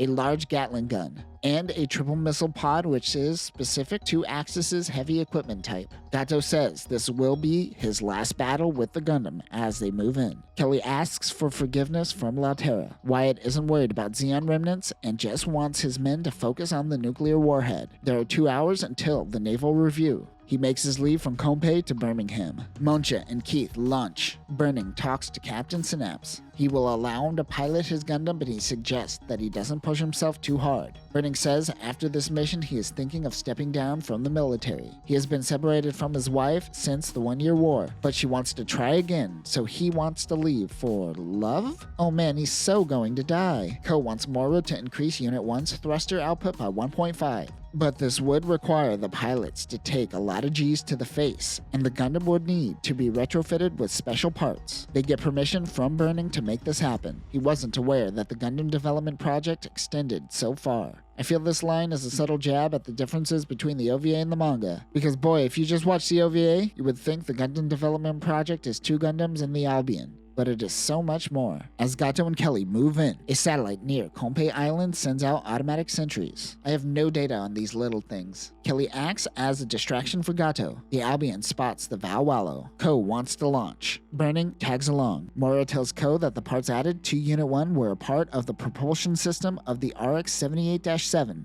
aka the 7th Gundam. This is a Kunio-Kawara 1-year war MSV that evolves into full armor 7th Gundam used in Battlefield Record UC-0081. Mora calls this the GPO-1 Heavy Full Armor Burnin. The RX-78 GPO-1 FB Heavy Full Armor Burnin is a variant of GPO-1 that utilizes parts from the 7th Gundam, specifically the full armor variant. The biggest upgrade is the propulsion system, but it also uses the backpack-mounted long-range beam rifle, which has twice the range of a standard beam rifle. It also has 2 4-tube missile pods on its shoulders and 4 tube missile launchers on each leg. I assume it retains the GPO-1's beam rifle, but let's assume it's also using 7th Gundam's beam rifle. It would then use the XBR H-80L1 beam rifle, which shares many features to a long-range beam rifle. Burning looks at a photo of his wife. Ko heads out, taking a lot of G's to the face while Kelly begins his attack.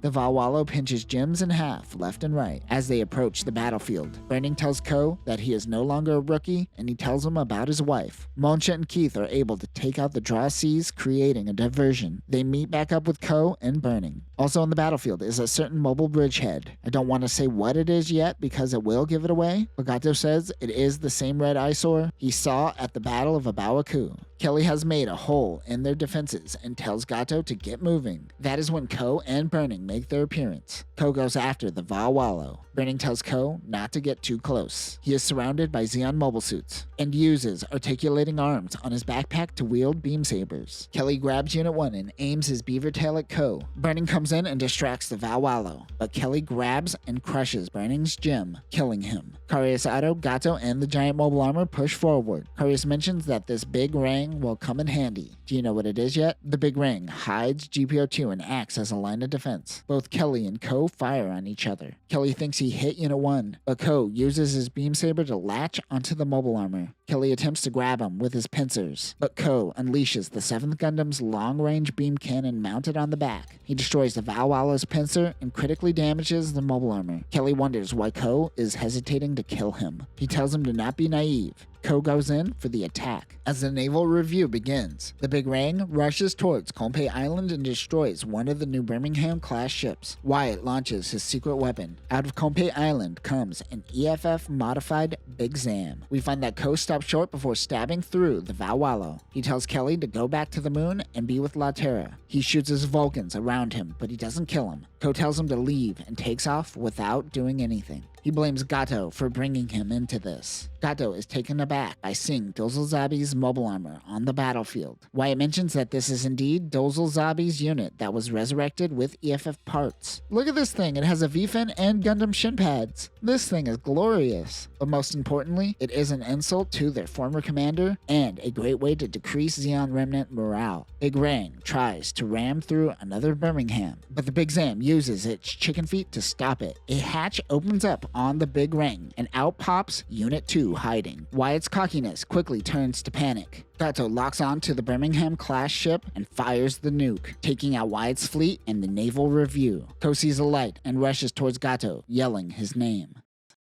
Solomon has been nuked. Most of the fleet is severely damaged. As Synapse gets the sitrep, he thinks to himself, "Oh boy, I'm going to jail for life for this screw-up." Ko approaches Gato. He realizes Kelly wasn't able to handle him. Gato says that Ko now fights with hate, but Gato fights for a purpose greater than himself. He slices the GPO-1's variable booster. When Gato fired the nuke, the Gundam's arm malfunctioned and is inoperable. Ko notes this while they are fighting. He goes in to strike the arm of the GPO-2, but Gato also tears through part of GPO-1. The Gundams are down. Gato gets out before it explodes. He approaches Ko and they do a space kiss. He says he won't forget him. That's hot. Gato gets picked up by Kari Asato and they make their escape. The two Gundams explode and Ko goes flying. He has a leak in his suit and is upset that he wasn't able to bring back the Gundams for Nina. Keith comes to pick him up. On a random supply ship, Karius and Gato meet with Engineering Lieutenant Oliver May. This was our hero in Mobile Suit Gundam Igloo and Apocalypse, where he helped the Zeon rear fleet make their escape to Axis. With him is Monique Cadillac and Hideto. They're here on behalf of Yuri Hassler, Admiral of the Axis fleet. Since we are here, let's discuss briefly what is going on Axis while this is going down. Hassler is in the Earth sphere, so Jamatov's covert attack has taken place. Shar and Haman went to Side 3, so Captain Enzo is currently in the midst of his Axis coup. Oliver mentions he is here to collect data, suggesting he is no longer the Big Ring pilot. They used to be a test unit and many of their test pilots died. So yeah, best give that job to someone else these days. Since they are with Axis, they officially can't help with the Delaz fleet. Axis has an agreement with the Federation, which consists of mainly just ignoring each other. However, Oliver and his team are building a mobile armor for Gato to use. It is the only thing they could do to help. Synapse wants to dock and help with relief, but an officer yells at him and blames this all on their failures. This is just a random admiral underneath Wyatt who took command now that he is dead. I don't think they name him. He says they are an autonomous search unit, so go search autonomously, and he hangs up. Oh, you are definitely going to be summoned by EFF HQ one day and then never seen again. Ko is in the medbay. They recovered Burning's mobile suit and body. If you ever wondered what they do with found bodies in action, they are placed in storage until they can be offloaded. Moncha is taking this loss the hardest. Ko is losing a lot of blood and they don't have transfusion packs for all the pilots due to an irregularity in resupplies. He has the RH blood type, which is rare. The doctor gives Ko 2 hours before the blood loss becomes critical. In the hangar, a security detail is rounding up prisoners from the battle, one of them being Kelly. Moncha takes files from a security guard and finds that Kelly is the Valwalo pilot. He punches Kelly and pulls a gun on him, but Alpha throws his helmet, knocking the gun out of Kelly's sights. He tells Moncha that a pilot fights in his mobile suit. That is enough to disarm Moncha. Alpha showing once again that he is the best of the three knuckleheads. Too bad his full name is Alpha Bait. Chima meets with Bask. She wants her Chima fleet to be integrated into EFF as an autonomous fleet. They just used up their nukes, so he thinks she doesn't have a card to play. But she claims to have something up her sleeve. Moncha, Alpha, and Chap are talking about Ko's condition and how he needs RH blood. When Moncha was fighting Kelly earlier, he grabbed his dog tags. He remembered seeing that Kelly has the same blood type as Ko. He tells Kelly to give blood, but he refuses until he hears Iraqi's name and realizes that Ko is on this ship. Kelly gives blood to save Ko's life. Meanwhile, the Colony Public Corporation is still in the process of transferring empty colonies to a new side. The ship escorting the colony is called a Quartz. It is a public Colony Corporation vessel and won't be around for long. Men from Chima's fleet intercept the colonies. Bask is informed that the colonies are being hijacked during his meeting with Chima. She says that her cards are now on the table. The Albion crew are also informed of the colony jack. Kelly overhears conversations that they are most likely going to target the moon. He asks the target where and tells him most likely Von Braun. Come on, man, there's like 2 cities, Von Braun and Granada. You think someone's gonna do anything to Amman?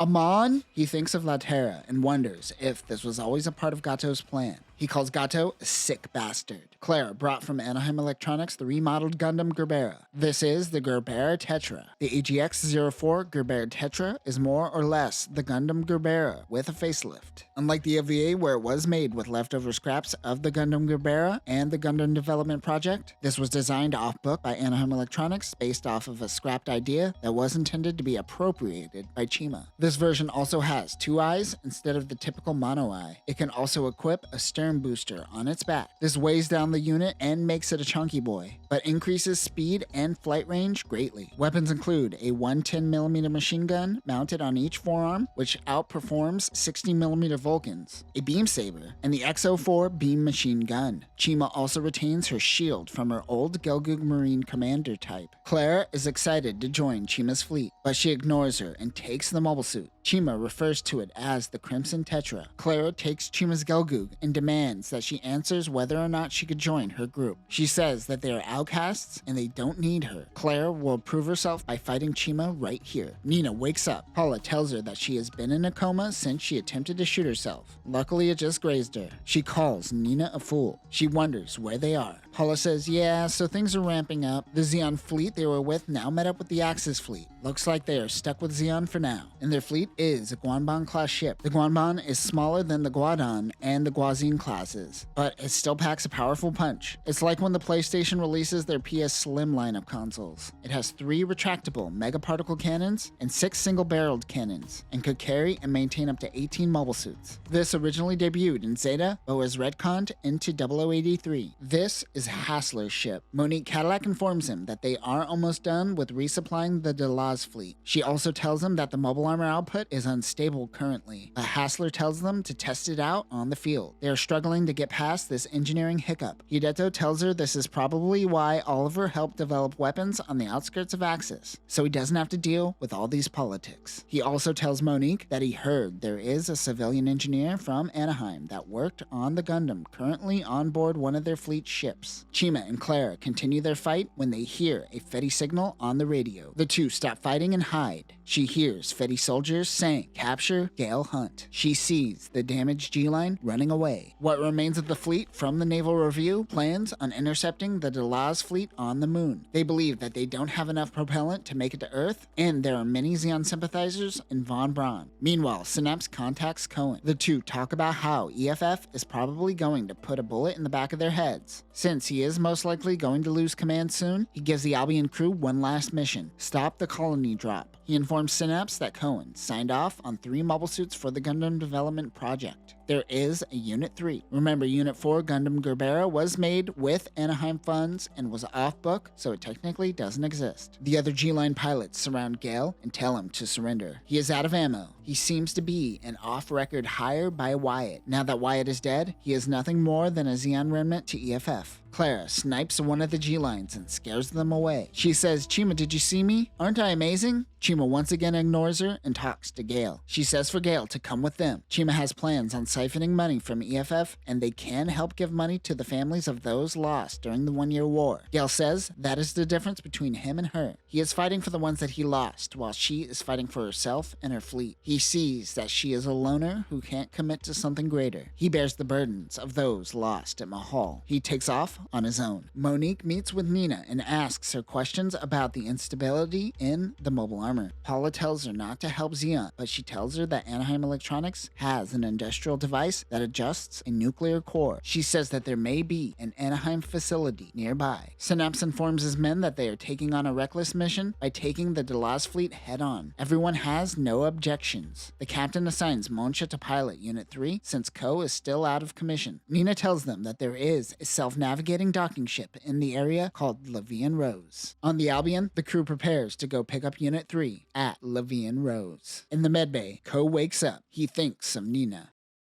Chima returns to her fleet with Clara stuck on her like glue. She let her join the fleet, but she is still ignoring her. How the operation ends depends on how the Federation responds to the colony jacking. Lieutenant Oliver May informs Gato of Levian Rose, as Monique learned from Nina. They can finish the mobile armor at the docking ship. They head to Levian Rose to meet with Karina Haskell. She says Anaheim Electronics doesn't openly do business with Zeon. They have no problem doing backdoor dealings, however. Monique says that they represent Axis, which is currently neutral with the Federation. Karina decides to treat this as a humanitarian act. She feels bad for Nina and says the two are both sad individuals. I think the whole thing behind Karina and Nina is that it seems Karina put her whole life into working for Anaheim Electronics and is very unhappy. She sees that Nina is heading down the same path. However, Nina says that after dealing with O'Sullivan's shady dealings, she has no intentions of returning to Anaheim Electronics. Karina is intrigued by her change. Lucette catches Paula up on what is going on. She informs her that they are kind of in deep. The two Gundams are destroyed, and they are about to assist a terrorist organization. She also lets Paula know that both the Albion and the Delaz fleet are making their way to Levian Rose. Who knows what is about to go down? The doctor gave Ko permission to return to duty, even though Keith thinks that he should still be in bed. Monsha comes over and grabs Ko, demanding to know how he knows who Kelly Leisner is. He tells him that he is the one who gave him a blood transfusion. Like an idiot, he tells Monsha that he helped build the red mole armor while on Von Braun. Monsha punches the ensign and says that he should have died instead of burning. He says he will be the one to pilot Unit 3. Karina tells Nina about the destruction of Unit 1 and 2. She wonders if Ko survived. She says that he did and they are on their way to Levian Rose, but Nina probably shouldn't see him. Ko visits Lieutenant Burning's box. As the Albion approaches Levian Rose, suddenly some Salamis-class ships approaches as well. They tell the Albion to change their course. This is Nakato of the 401st Security Company. From this point on, Admiral Cohen is no longer in charge of the Gundam development project. He doesn't want the Albion to dock and will keep them on standby. Nakato is doing an on-the-spot investigation where they will hand over Unit 3.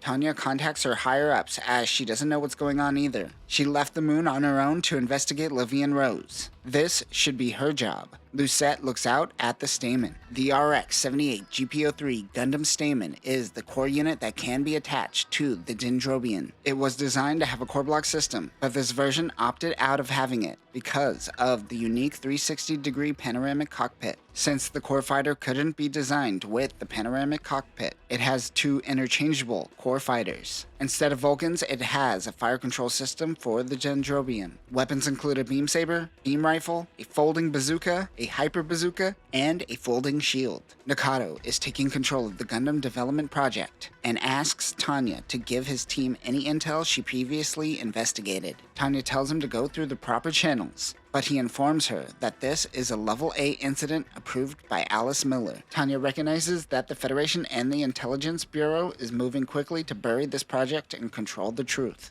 The Albion tries to hail them, but Nakato tells them to remain on standby, but get ready to transfer the Zeon prisoners to them. Synapse agrees to hand over the prisoners, but remains adamant about GPO-3. Ko talks to Kelly in the brig. He tells Kelly that he will stop Gato no matter what. He wonders what Ko is fighting for. Ko is a test pilot. Becoming the best meant being the best pilot and having an understanding of mobile suits. But in war, being the best is killing the most people? He doesn't know and is having a crisis of faith. Kelly didn't know of the colony drop and wouldn't have helped Gato if he knew. Nakato's men come to take Kelly and the other Zeon prisoners. As he is escorted away, he tells Ko that he just wanted to protect La Terra. Lucette shows the additional equipment for GPO-3, including Dendrobium Orcus. The RX-78 GPO-3 Gundam Dendrobium Orcus is the other part of the mobile suit and sought to combine the versatility of the mobile suit with a heavy firepower of a mobile armor. Essentially, it takes Unit 1 and Unit 2 and makes them one unit, all the firepower with all of the maneuverability. The Orcus probably comes from the naming convention of GP00, Blossom. Weapons include a mega beam cannon, a claw arm, a large beam saber,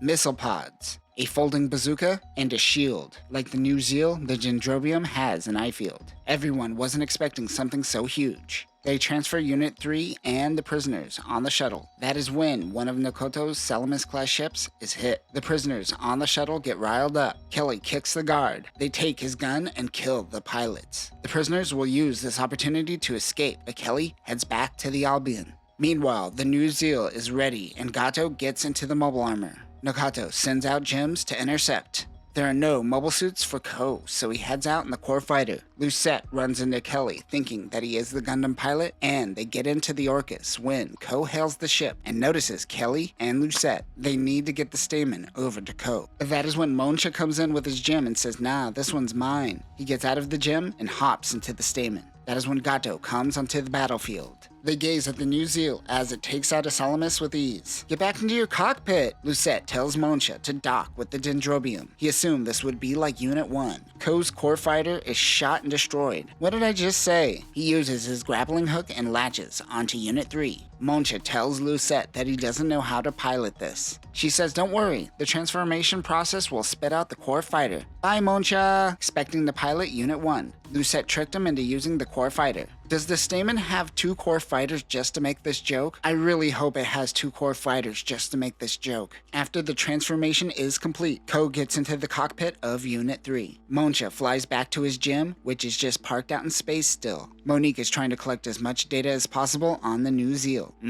Precious data.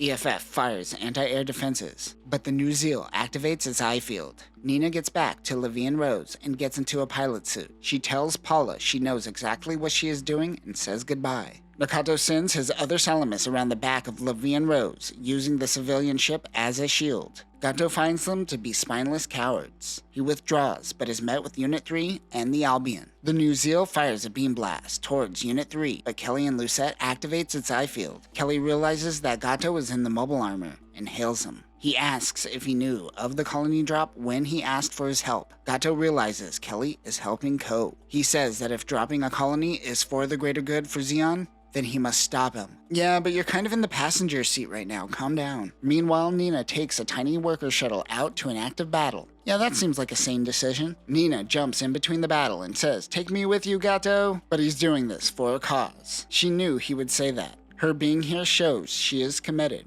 If he doesn't think so, then he will have to kill her, because if he doesn't, she will run to Ko and he will kill you. You know, Ko, the second place in my life. Everyone loves being a backup. Meanwhile, Kelly is mad that Gato turned off his comms, not realizing he switched channels to talk to Nina. Lucette tells him to calm down, but he pulls out a gun instead and takes Lucette prisoner. Nikado tells Synapse to hand over Unit 3, but since they can't prove Cohen changed the orders, they will take Unit 3 and the security force can come and get it later once it's confirmed. Ko patches Kelly into the Albion. He wants to use the Dendrobium to take down the colony, but he needs more fuel to make it to the moon. They have a common enemy. Lucette says that the Dendrobium is capable of changing the colony's course. Synapse needs a moment to consider the options. Kelly apologizes to Lucette. She says it's going to be hard to convince the Federation to bring on a one-armed soldier. Girl, you're a prisoner. Don't antagonize him. Nina boards the Albion and pretends she never left. Mora wonders what she is doing here, but she's like, don't worry about it. Shh, shh, shh, shh. Ko says that he trusts Kelly and is about to tell Synapse that he can gain full control of Dendrobium directly from the Stamen. But that is when Nina barges into the bridge and tells Synapse that Ko can gain full control over Dendrobium. You stole Ko's thunder, Nina. No worries, because Synapse promotes Ko from ensign to lieutenant on the spot. He tells Ko that he is the same rank as Burning and to consider the responsibility that bears. Kelly releases Lucette and Nina tells him to come back alive because La Terra is preggers. Ko and Kelly launch towards the moon, hitting them G's. Better have a barf bag ready. Karius checks on Gato and he is visually upset. He has never seen him like that before. The colony is on its way to the moon. Chima tells the mayor that he must make a decision. This message is being broadcast on an open line to all moon citizens. Unit 3 approaches Chima from the rear. 2 Musais in the rear fleet break off to deal with them. He makes sure that Kelly wants to fight against his own men, but he says he has something else to fight for now. The 2 engage with Chima's fleet. As they approach Chima's rear fleet, the Dendrobium holds a beam saber in its claw and tears through a Musai. Chima's fleet lays down a barrage. Unit 3 uses its eye field and pushes through towards the colony. Clara wants to launch in a mobile suit. We flash back to Chima meeting with her squad while she was still in the Naval Academy. She flaunts her Zaku-1 in front of the cadets and tells them that what a pilot needs is the ability to emerge victorious and survive. In the present, Chima tells Clara that she knows what she must do. She must win. If she comes back alive, she will finally recognize her as one of her Marines. In the hangar, one of the mechanics calls her Little Lady. Clara says, never call me that again. Oh, she's super serial. Ko and Kelly need to break off the 2 mirrors and then head into the colony and destroy the internal structure to be able to change the course of the colony. As the people of Von Braun scramble to figure something out, EFF is fighting against the Delaz fleet. But of course, Director O'Sullivan wants to give in to all of Delaz's demands. Clara fights against Unit 3. She can't get past the eye field. She grabs a hold of the Dendrobium as Ko and Kelly break into the colony. There still happens to be a low level of gravity within. Chima contacts Von Braun and demands an answer from them. O'Sullivan says they will give in to their demands. As the colony passes Von Braun, O'Sullivan activates the laser energy supply transfer. This uses satellites to transfer energy wirelessly. Gundam Seed Destiny has something similar with the Deuterium beam energy transfer system. The satellites transfer more energy to the colony, giving them enough fuel to change targets. The colony is now heading towards Earth. 3 Salamis ships are heading towards the colony. Chima believes it is Bask going against her. Ground assault type gun tanks drop from the ship. That is when Kelly and Co. realize that there are enemies in the colony. They approach a Hildorfer Kai. The MT-05B Hildorfer Kai is the upgraded version of the Hildorfer whose development has been taken over by Axis. The Hildorfer has a tank form and a mobile tank form. This unit adds a third form, a mobile suit form. However, it defeats the purpose of being a mobile tank in many ways. MS mode makes it a bigger target and reduces overall top speed, albeit acceleration and mobility has increased. Weapons include a 300mm cannon. However, its shovel arms must be used to prevent the unit from toppling over, so it can't be used in mobile suit mode. Other weapons include a smoke discharger and a 105mm machine gun. Meanwhile, in Jaburo, Hyman comes in to talk shit to Cohen. He knows that Hyman has been working behind the scenes. Hyman. Years of talking about this guy and it never gets old. Hyman says to Cohen that the stress must be getting to him and suggests that he step down from command. Cohen gets a sit rep on the Albion and the Gundam. Some Gem Type Cs are helping out the gun tanks, and they tell Kelly and Co. to get out of here, turning a blind eye to what is happening, and they are only focusing on eliminating enemies within the colony. A part of Chima's fleet is Captain Maywes and the ship the Udgard. They have been hiding out at Granada until recently Chima came to them with a deal to help. This is the ship that carried the poisonous gas used during Operation British. This is another technical evaluation squad like the 603rd. They launched 2 of their 3 Zudas. We talked about the Zuda in our coverage of Igloo, and it is probably the unsafest mobile suit as it explodes if you go too fast. Clara is also fighting against the EFF forces inside the colony. EFF sends out Wasps. Wasps are Wappas used by EFF. Instead of the heavy-mounted machine gun, it has a beam weapon of some sort. The Wasps move in on the Hildorfer Kais and shoot it to shreds. But the Xeon tank transforms into mobile suit mode. It begins wrecking the Wasps with its shovel arm. Co and Kelly engage with Chima in the Gerbera Tetra. As Cohen seems to be out of options, he sends in the AHA Gems. The RGM-79NA Atomic Heavy Armored Gem Custom is a nuclear-equipped mobile suit created before the Gundam development project. It is based off of the Gem Custom. The right arm has been replaced with an atomic bazooka. This uses a nuclear fusion round that can only be fired once, as it renders the bazooka useless. This is a design flaw and were considered failures, but the data was used to help develop GPO-2. It also has added sensors on the head and increased armor to withstand an atomic blast. It also has a shield and a pair of beam sabers. Synapse is informed to retreat as Cohen is sending in the nukes. Nina informs Synapse about the AHA Gem and how she used the data to help with the Gundam development project. Synapse tries to contact Co, but something Minovsky particle density something.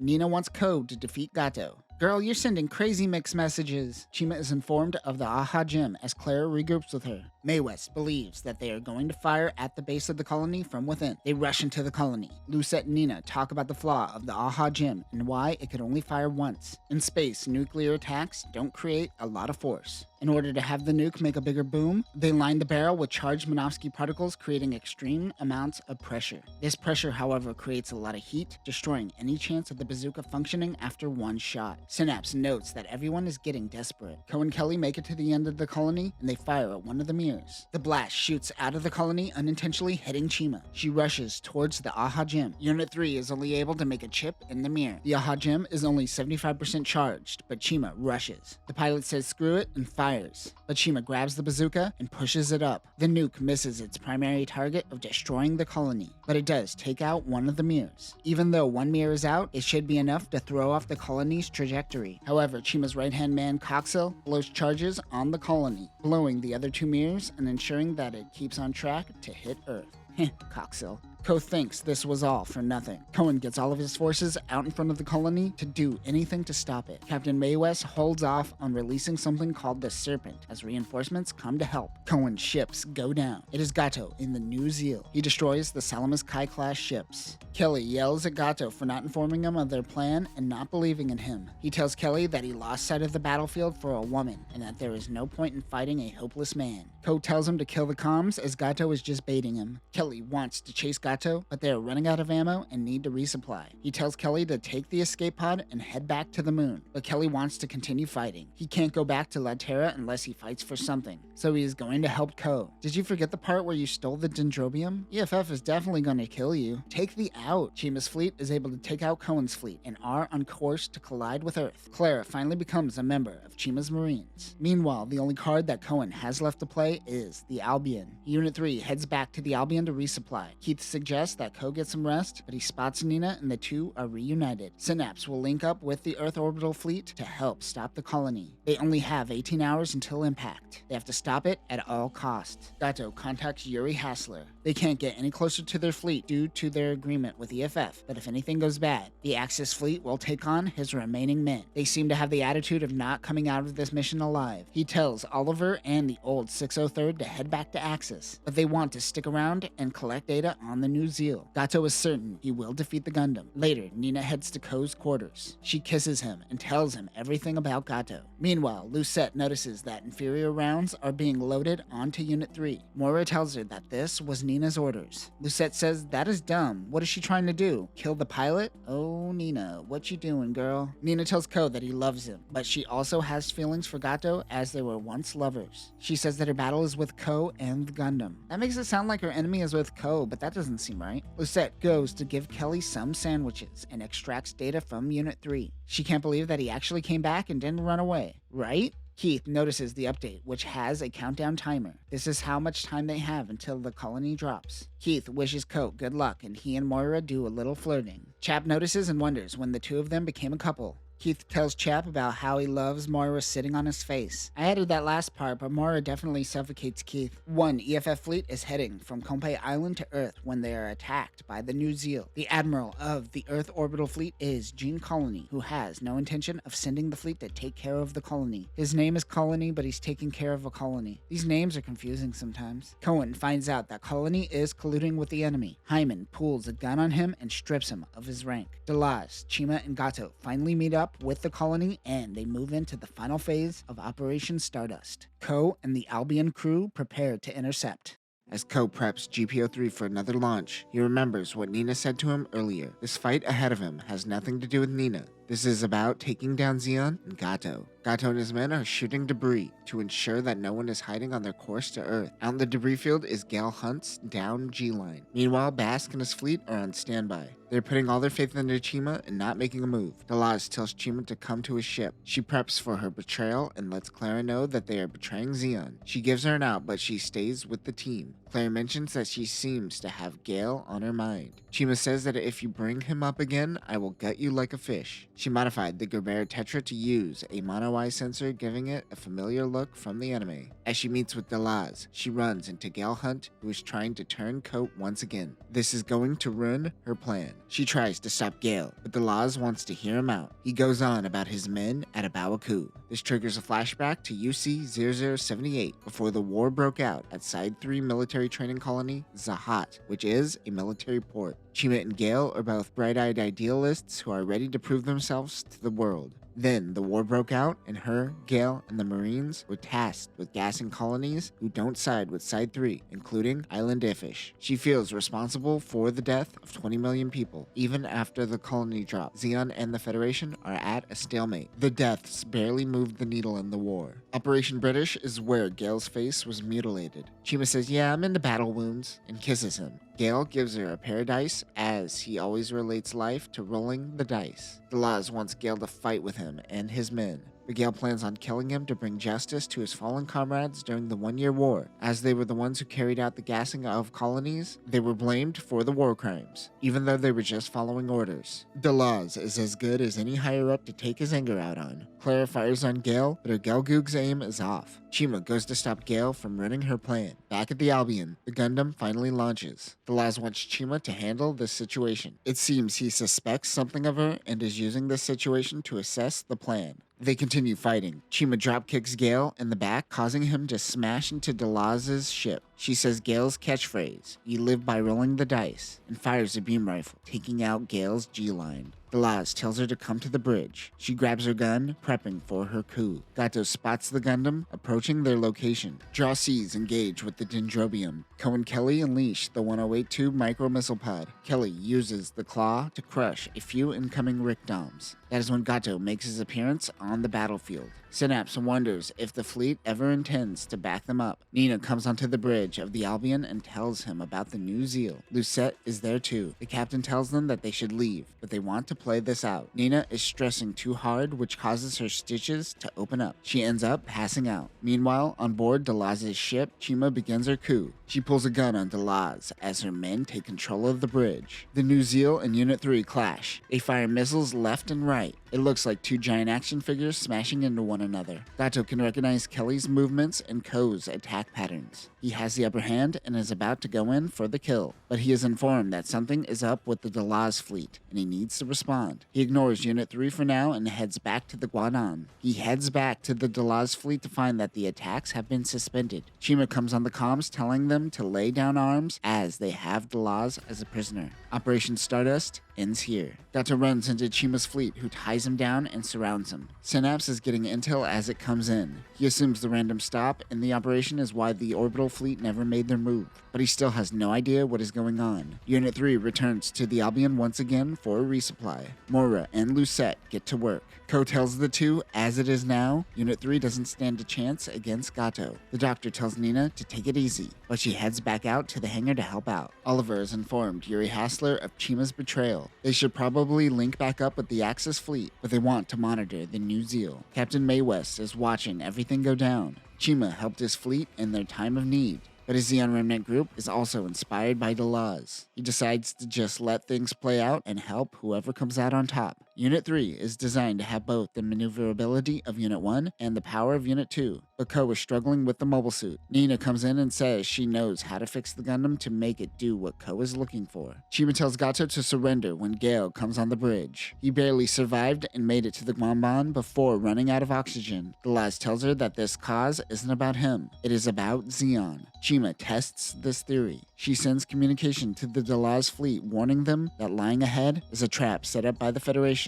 There is a solar system waiting to destroy the fleet. Chima suggests they flee to Axis. Like the OVA, Delaz tells Gato that he must continue the mission and to not worry about him. He sigs at Zeon, and Gale shoots Delaz in the head. I like this ultimatum because it shows that Gato saved the fleet. Ultimately, this moment probably would have split the Delaz fleet, and it would have been eviscerated by the solar system. But because of what Gato was about to do, it keeps the fleet together and gives them a fighting chance. Gato breaks free from his restraints and begins tearing through Chima's fleet. Because of this, not a single ship from Delaz's fleet retreats. May West thinks that Chima will win this. Even though Delaz's fleet is bigger, Chima's fleet consists entirely of skilled Marines. Synapse realizes Jabro isn't going to be sending them any orders. Ko doesn't want Nina to involve herself in this anymore, but she finds that Ko is being selfish. Karya suggests that he handles Chima's fleet, while Gato pushes forward and handles the solar system. But he heads back to the ship. Karius fights with Clara. Chima's men forces her to retreat, but she doesn't want to leave Gale. He tells her to leave without him. Since he has killed Delaz, he is satisfied and wants to now be with his men. That is when Gato rushes in and fires his claw arm on the bridge. He gets a direct hit on Gale, ripping him apart into two pieces. Brutal.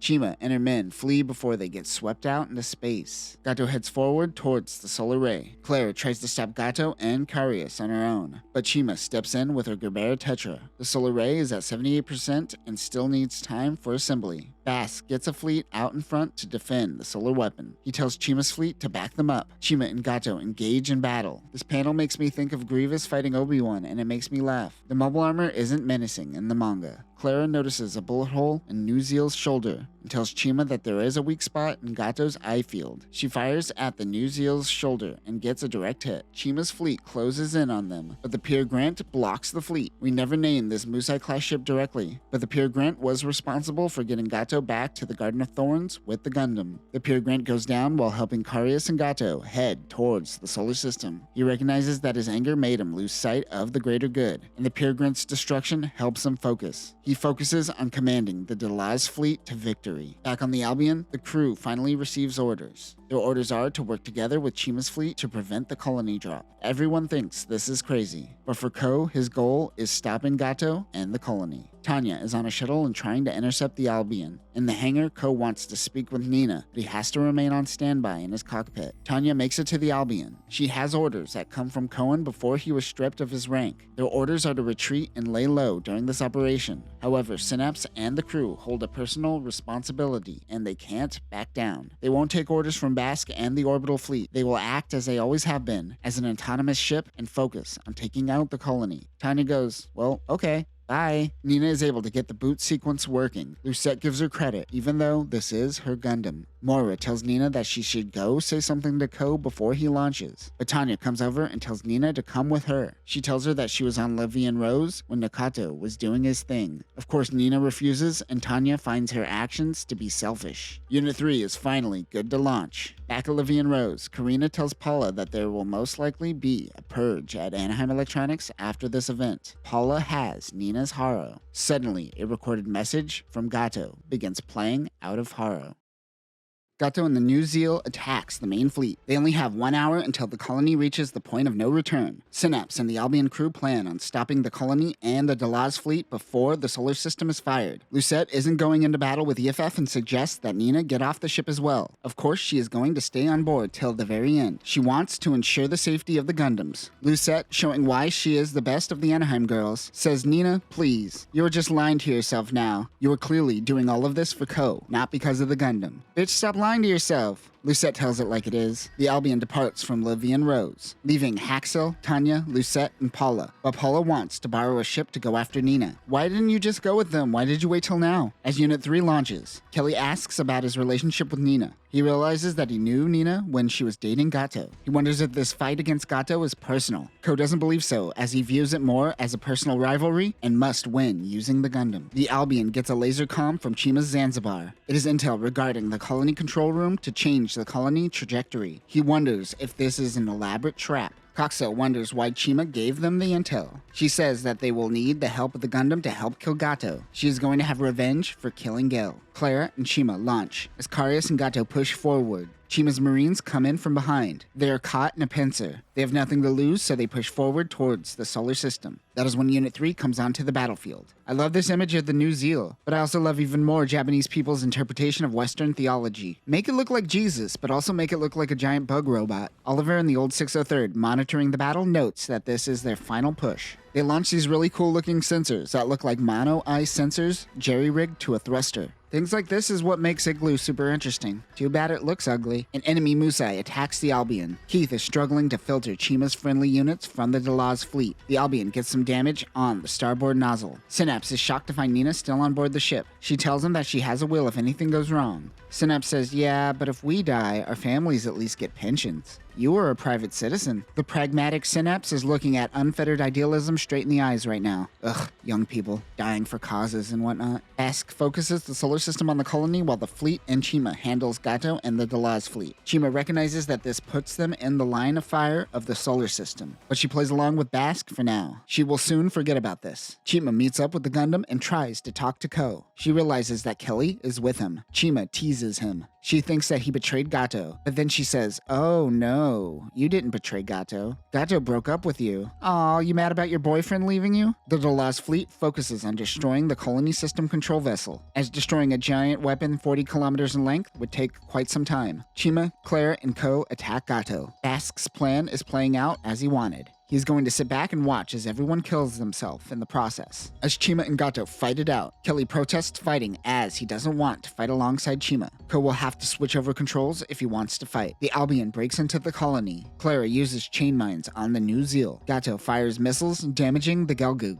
Chima tells her to return to the ship. Bask wonders why the Gundam isn't fighting alongside Chima. He sends a laser comm directly to Kelly and Ko and tells them to engage in battle or face court-martial. But Kelly, not being a Fetty soldier, just starts talking shit to Bask. Kelly fires the Dendrobium at the solar system. It is too far away to make a direct hit, but the message was sent. Bask says he will never forget that. I like to think that Bask is so bitter in Zeta Gundam because he is holding a grudge from this moment. Ko tells Chima to pull back as Unit 3 finally engages with Gato. Both of these mobile armors are amazing. amazing. But when you put beam sabers in their multiple manipulator arms and make them do close combat, it looks so silly. As the Gundam begins fighting, Bask pulls a wild card and tells his crew to focus on the mobile armors instead of the colony. It is only at 40% functional at the moment, but Bask thinks that's enough. Karius and Chima notices the fleet movements and the change in the solar system. Chima tells her fleet to pull back. Bask fires the solar system. Coxel in the Zanzibar comes in to block the solar system's attack from Chima. In the hangar, a mechanic throws Clara in the Galgoog before the ship is vaporized. Bye, Coxel. I'm sorry your name is Coxel. That's unfortunate. Meanwhile, the Albion notices explosives all over the colony. They wonder what Delaz is planning, but they have to ignore it for now. That is when he gets a communication from Maywest of the Udgard. He gives Synapse some backhanded compliments. Congrats on being one pathetic insignificant ship for surviving a drop landing mission on a fallen colony. Also, you're so old. What a dick. They're the one who put charges throughout the colony to ensure their survival in all of this. They essentially have control over the colony at the moment. Synapse preps the landing mission. Kelly and Co. survive the attack. Their main cameras are burnt out. They spot Gato in the New Zeal, who also survived. Co wants to chase, but they have a lot of damage. Captain Maywest happens to have a secret weapon in his possession. It happens to be the Jormungand Kai. The original QCX 76A Jormungand is a prototype Minovsky-powered beam cannon. This has the ability to fire 300 kilometers under Minovsky particle density and was one of the most powerful weapons created by Zeon during the 1 Week War that wasn't a nuke. The Jormungand Kai seems to be a modified version of the original Jormungand that was used by Oliver and his team during the Battle of Loom. Although modified, there aren't really any upgrades from the original. The Jormungand Kai aims at the solar system too. Even though Synapse tells her not to go, Nina is a part of the landing team. The Delaz fleet still has 5 Musai-class ships, but Chima's fleet is all but wiped out at this point. Unit 3 was caught in the New Zeal's shadow, which saved them. Kelly wonders if this was intentional on Gato's end. Next time the two head out, they will separate and act as 2 separate units. As the landing team analyzes the colony control room, it seems that there is an automatic program that is about to kick in. The extra propellant is for a last-minute course change. The colony begins accelerating. The landing team needs to get back to the Albion. As they take their leave, Nina stays behind trying to change the code of the trajectory. According to Captain Mayfield, Gato acted as bait to get Bask to fire the solar system. This allowed Mayfield and the Jormungand to find the solar system control ship when they shifted the angle of the mirrors. The acceleration of the colony is to get Jormungand in firing range of the solar system. Both the solar system 2 and Jormungand fires. The giant Minovsky beam gets a direct hit on the control vessel. Bask loses control of the solar system. The colony pushes forward past the Federation fleet and crashes into the solar system. The colony has reached the point of no return. Unit 3 and the New Zeal engage in battle in the solar system debris. Monique mentions that she bared witness to 2 colony drops and she is becoming desensitized by these things. Oliver tries to bring up her brother, but she shuts him down. Remember in Igloo, her brother was one of the child soldiers used at the end of the war and was killed in action piloting an Ogo. The Axis fleet is gathering any remaining Delaz fleet members and are planning on leaving soon. They are stretching their time on the Earth sphere to its limits. Karius and some remaining Delaz fleet soldiers hold off the Federation as the colony slowly makes it to the Earth sphere. Chima contacts Bask, who thought she was dead. Bask never planned on allowing Chima's Marines into the Federation and was simply using them. She says that both the Federation and Zeon are all the same. Chima attacks Bask's fleet. Mora is informed that Nina was left behind. If she stayed behind, Mora thinks that that means she is onto something. Nina looks at the code and realizes Gato's true target for the colony drop. Chima decides to be like Gale and roll the dice one last time as she goes after Bask. She fires on the bridge and misses, but Bask uses the Magellan's twin megaparticle cannon and destroys the Gerber Tetra. He takes the remaining Federation fleet to try to break up the colony. All they care about is that it doesn't fall on Jaburo. On Earth, a Medea takes off from Jaburo. This Medea has a giant radome on it, but it doesn't look like a C-88. There is no details on this variant. Jamatov and Colony are on board. They plan on evacuating Jaburo, but not before they get away first. Jamatov says that the colony drop was all a part of the plan from the beginning once they first learned of Delaz. He wants to instill fear amongst the Earthnoids. He wants to direct that fear towards the Spacenoids. Nothing instills fear more than a colony drop. This fear that he is trying to instill is all towards a future fight with Axis, the biggest remaining Zeon remnant group. He is ready to reform the military under his image. Somewhere between Jupiter and Mars, Haman Karn looks out towards the Earth sphere. Kelly and Co are getting sluggish. Since the moon, it has been almost 18 hours of straight fighting, minus a few breaks to refuel. Gato begins hearing Nina's voice in his comms. He thinks he is imagining it, but it is really her. She tells him that she is in the colony control center and knows the colony's target. While distracted, Unit 3 takes out the New Zeal's left binder. Gato flees towards the colony. Eric Dom attacks the Gundam, but Keith and the Albion Mobile Suit team come in to help. He tells them that Kelly is at the colony control center. They have to pull back, but Ko goes in towards the colony. Nina tells Gato, "What are you going to do? Shoot me down or come and get me?" She's sending mixed messages to the very end.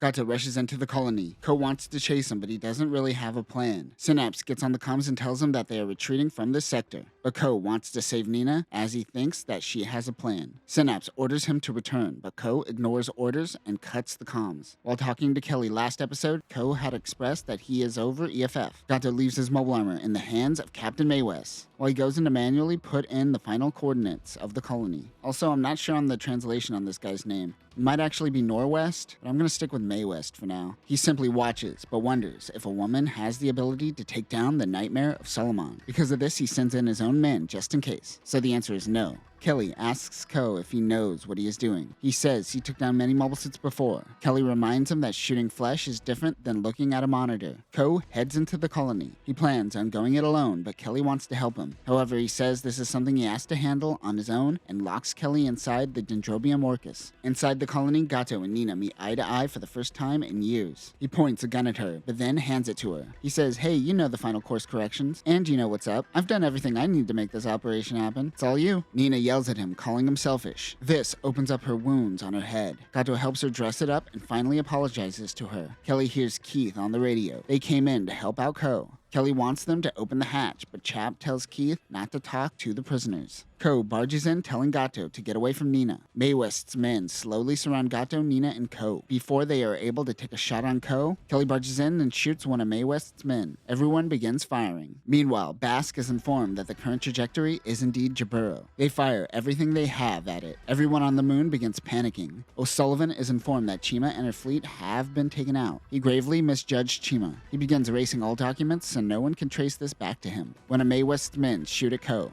but Kelly pushes him out of the way. Nina tells them to stop or she won't allow him to make the final course correction. Everyone stops firing. Kelly has been hit while saving Ko. Gato wants to know why he changed sides. He didn't change sides, he just had something to protect, and when he was going to drop the colony on the moon, he had to act. Gato says this is just weakness, but Ko says this isn't weakness, this is why they fight. To protect those you care about. Gato puts in the final coordinates, and the colony begins changing its trajectory. Nina wants Gato to come with her, and they could start anew, free from their sins. She puts a lot of blame on herself for creating the Gundams. That is when Gato injects Nina with a sedative, and she passes out. He makes fun of Ko for not being able to protect Nina. He takes her, so she won't interfere with their plan any further. Gato leaves Nina in the hands of Maywest. Gato informs him that the New Zeal has a clear shot of Unit 3 if he wants to take it out right now. Keith notices the mobile armor targeting them and Unit 3. Moncha is on his way to help. Rather than attacking, he rallies the remaining Zeon forces and tells them to retreat towards the Axis fleet. Bask tries to shoot down as many of Gato's men as they retreat. Mayfield's men lets Kelly and Ko go, but that is when Moncha comes in and kills the Zeon soldier. He wants to kill Kelly as well, but Ko will kill Moncha before allowing that to happen. Oliver is still collecting data on the New Zeal, but they are at their limit. If they stay and they are captured by the Federation, they will get wind that Axis was a part of this operation and give them an excuse to attack the asteroid in the future. They have no choice but to pull back. They self-destruct the observation pods. On the outskirts of the Earth sphere, Yuri Hassler and the Axis advanced fleet awaits the Zeon remnants. They can't move any closer without breaking their agreement with EFF. It's okay, EFF's gonna break that agreement in a minute. Ko and Moncha start fighting, but as they make their escape,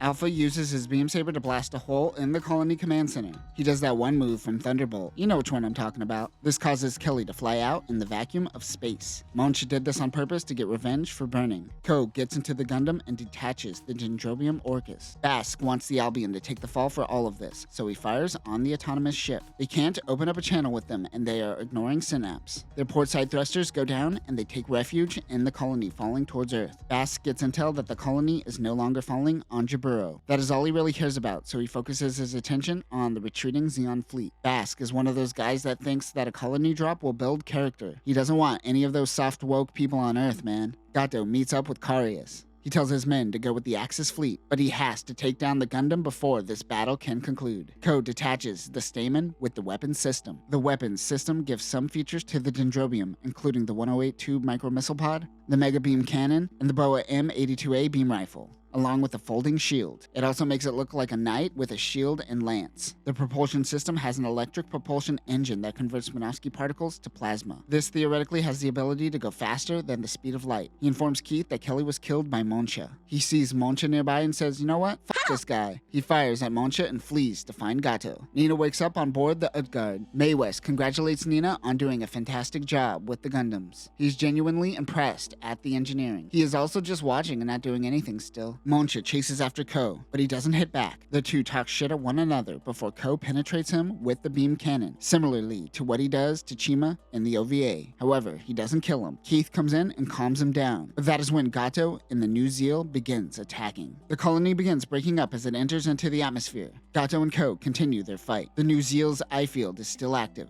Monsha and Chap head back to the Albion, but Keith heads towards Ko and the battle. On Earth, Jaburo is going crazy as everyone tries to evacuate. A soldier comes to escort Cohen to an escaped Medea. He thinks that perhaps he should stay and go down with the base. Commander Alice Miller barges in and says that is weak-minded of him. She knows that Jaburo won't be hit by the colony because the trajectory changed. Cohen thinks that it was his men who were able to stop it, but Alice informs him that it was done by Zeon themselves. The location of the drop is going to be smack dab in the middle of North America. She believes that Jamatov has been working behind the scenes to ensure that this would happen. It will hit the surface in about 48 minutes. Bask begins attacking the Axis fleet beyond crossing the line of their agreement. Gato and Ko continue their fight. Meanwhile, Maywest tries to get in contact with his team that he sent out. That is when Kelly contacts Maywest. He is alive and found a helmet before losing all oxygen out in space. Kelly can do something for Maywest since he is still in the control center. Gato attacks Keith. He aims his twin beam cannon. Ko also fires a barrage of missiles at Gato. The New Zeal finally loses power in its eye field. Ko tells Keith to return to the Albion. Maywest wonders who Nina is rooting for in this battle, but all she seems to care about is the Gundams. What a weird thing to say. You're a roller coaster of a human. Gato notices the unit's mobility goes down when the eye field is activated and takes advantage of this. Ko has failed at stopping the Gundam from being stolen and failed at stopping the colony drop, but he is going to at least stop Gato here and now. Meanwhile at Lhasa, the people of the base see the colony in the sky. Kelly sends out a message to the Albion before passing out from losing a lot of blood. He also activated something for Maywest as well. Captain Maywest sends in another team to pull out Kelly.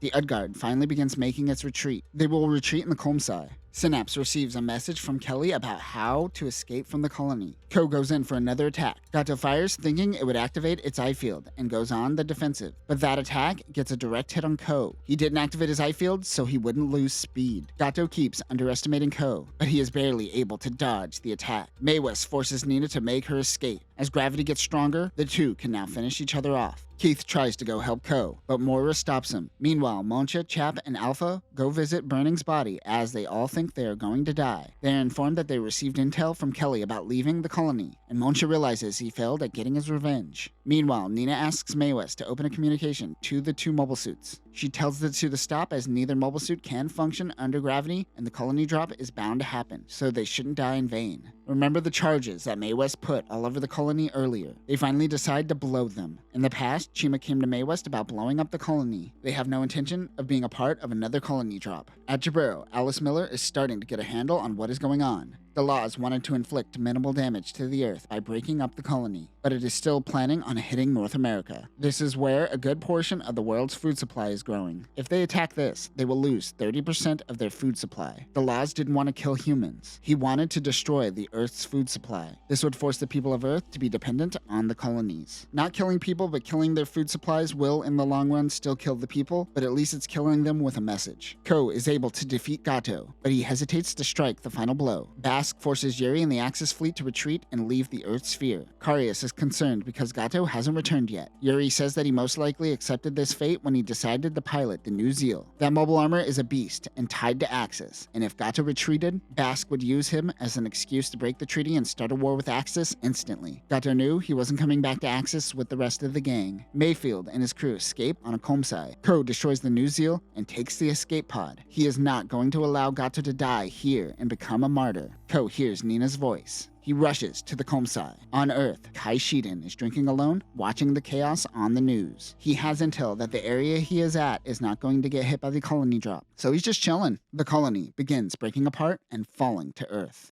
Ko is riding on top of the Komsai as Captain Maywest makes his escape from the colony breaking apart. Jaburo receives word that no pieces of the colony will hit their location. They laugh at Zeon for failing a second colony drop, but Cohen laughs at EFF for failing to see this coming and remaining stagnant. Alice Miller is mad that Zeon would cross this line, though her blame should be on O'Sullivan and Anaheim. She just doesn't know it yet. The biggest chunk of the colony makes contact with North America. For the second time, a colony hits Earth. Paula runs into Lucette and Tanya. She rushed out here because she wanted to get a message to Nina, a message left by Gato. The Axis fleet sees the light from the colony go up. They depart from the Earth sphere.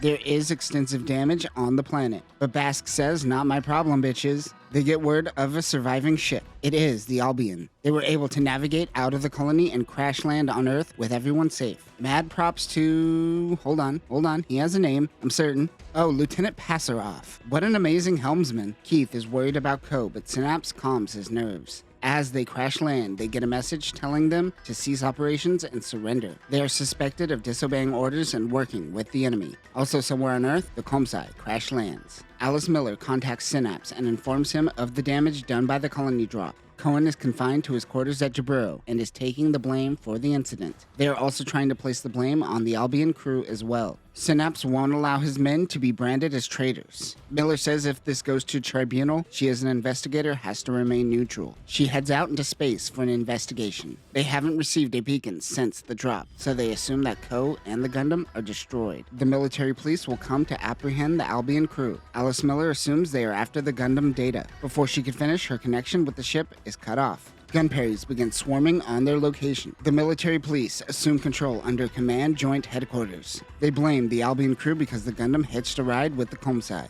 Alice Miller gets in contact with O'Sullivan. He is willing to give up intel on the backdoor dealings between Chima and Bask in exchange for his safety. Somewhere on Earth, a core booster spots the downed Komsai. This core booster has the fattest butt I've seen on a core booster. Some artist out there likes it thick. They inform the military police that it appears the Gundam and those on board fled in different directions. Keith wants to go out to search for Ko, but Synapse is no longer in charge. The MPs allow him, along with Moncha, Chap, and Alpha, to go with him. However, they can't bring any weapons. Moncha thinks this is a good opportunity to clear their names of treason. They think that Gato is amongst those who fled. It is clear to Synapse that they are going to recover the Gundam so they could alter the Gundam's data and further blame them. The three mobile suit pilots find the Komsai abandoned. Above them is a dish, aka the flying turtle, and it spots the Gundam and gives them their location. Moncha doesn't care about Ko. He notices the tracks to the Komsai are all fake and that they probably used hover trucks to escape. The Federation swarm the Gundam and Ko. As they apprehend him, the Gundam goes up in flames. The Flying Turtle confirms that the fire was just damage from re-entry. They want to know where the Komsai crew is, but he tells them that he just used them as a surfboard during re-entry. Keith comes in and tells them not to treat a fellow EFF soldier like that, but they instantly surround him, not hesitating to kill him if needed.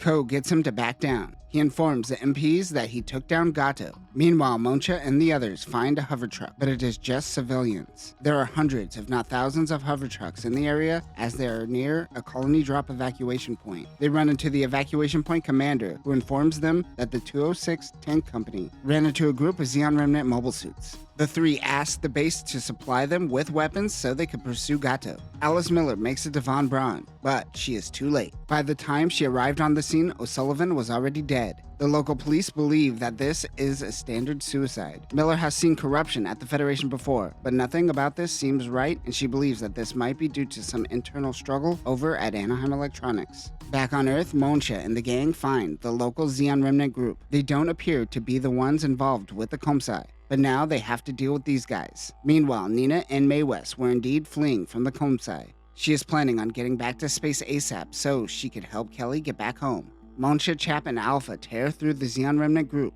It was fruitless as they had nothing to do with Gato. Keith runs back to the Albion. Mora informs them that they detained Captain Synapse as well. They wonder what will happen to him and the crew as they are currently sitting ducks. On the news, the Federation's official stance on the colony drop is that it was human error. But many believe that Zeon Remnant activities are getting out of hand and must be stopped at all cost. It has been 1 month since the colony drop. Kelly and Nina are still laying low. He shouldn't be up as he is still recovering from his gunshot wounds. They wonder if Gato is dead. While the Comsci was re-entering Earth's atmosphere, Gato's capsule flung out of Ko's hands, and soon the Gundam was also swept up in re-entry. They have no idea if either of them is alive or dead. Captain Maywas has intel on food supplies being dropped down by HLVs. They might be able to stow away on one. However, Kelly doesn't seem ready to return to space. Somewhere on Earth, Tanya comes to interrogate Ko. She informs him that he has been demoted back down to ensign, but he doesn't seem to care. The Federation was after the black box on board the Gundam to give them potential leads on where the Zeon remnants fled to, but it was destroyed, which can only be manually triggered. Ko says that he killed Gato and that he didn't trigger anything. Tanya then changes the subject and wonders if Nina was on the colony. He is silent. She says she will try again another time. He lets him know that everyone on the Albion, except for Captain Synapse, have been acquitted of any crimes. She and Alice Miller are trying their best to help them, but Ko says that they will never come out and admit that, knowing Tanya and Miller's position as investigators. Near the moon is a public corporation station for long-term travel to Jupiter. Alice Miller lands. As this is a neutral area, Miller must give up her sidearm before entering.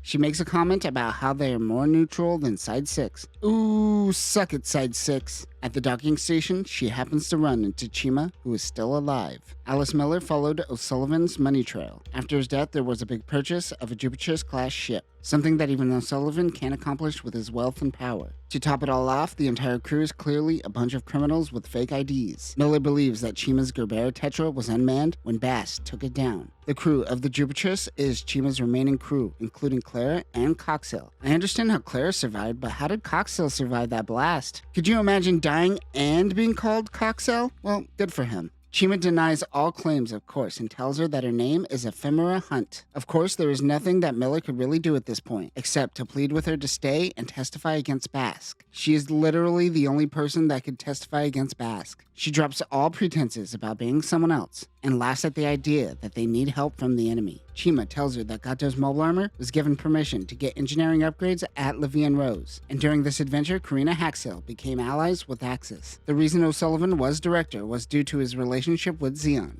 Zeon is no more, but Axis will one day rise. Out with the old and in with the new. Having ties to Axis is more beneficial for Anaheim Electronics. Chima tells her to visit Haxel. Chima says that she will never come back to the Earth sphere. Meanwhile, as the Axis fleet heads back to Axis, they inform Haxel that they look forward to their new business arrangement. Haxel's assistant informs her that a Federation investigator would like to see her. She tells her assistant to schedule a meeting with her never. She hopes that Nina makes it back from Earth in one piece. Nina, Mae West, and Kelly launch from Earth on an HLV. Kelly is sad about leaving his true lover Gato on Earth. But Mae West tells him that Operation Stardust was a success. A goal of war is to win and to return home. He says that if you believe in Gato, then believe that he will return when the time is right, just as Delaz waited patiently for Operation Stardust. Nina says that she is going to do that as well. She put her heart into the Gundam and will continue to do so. Alice Miller is mad and ready to head directly to Anaheim Electronics headquarters, but she receives word from the top brass that she is to end her investigation.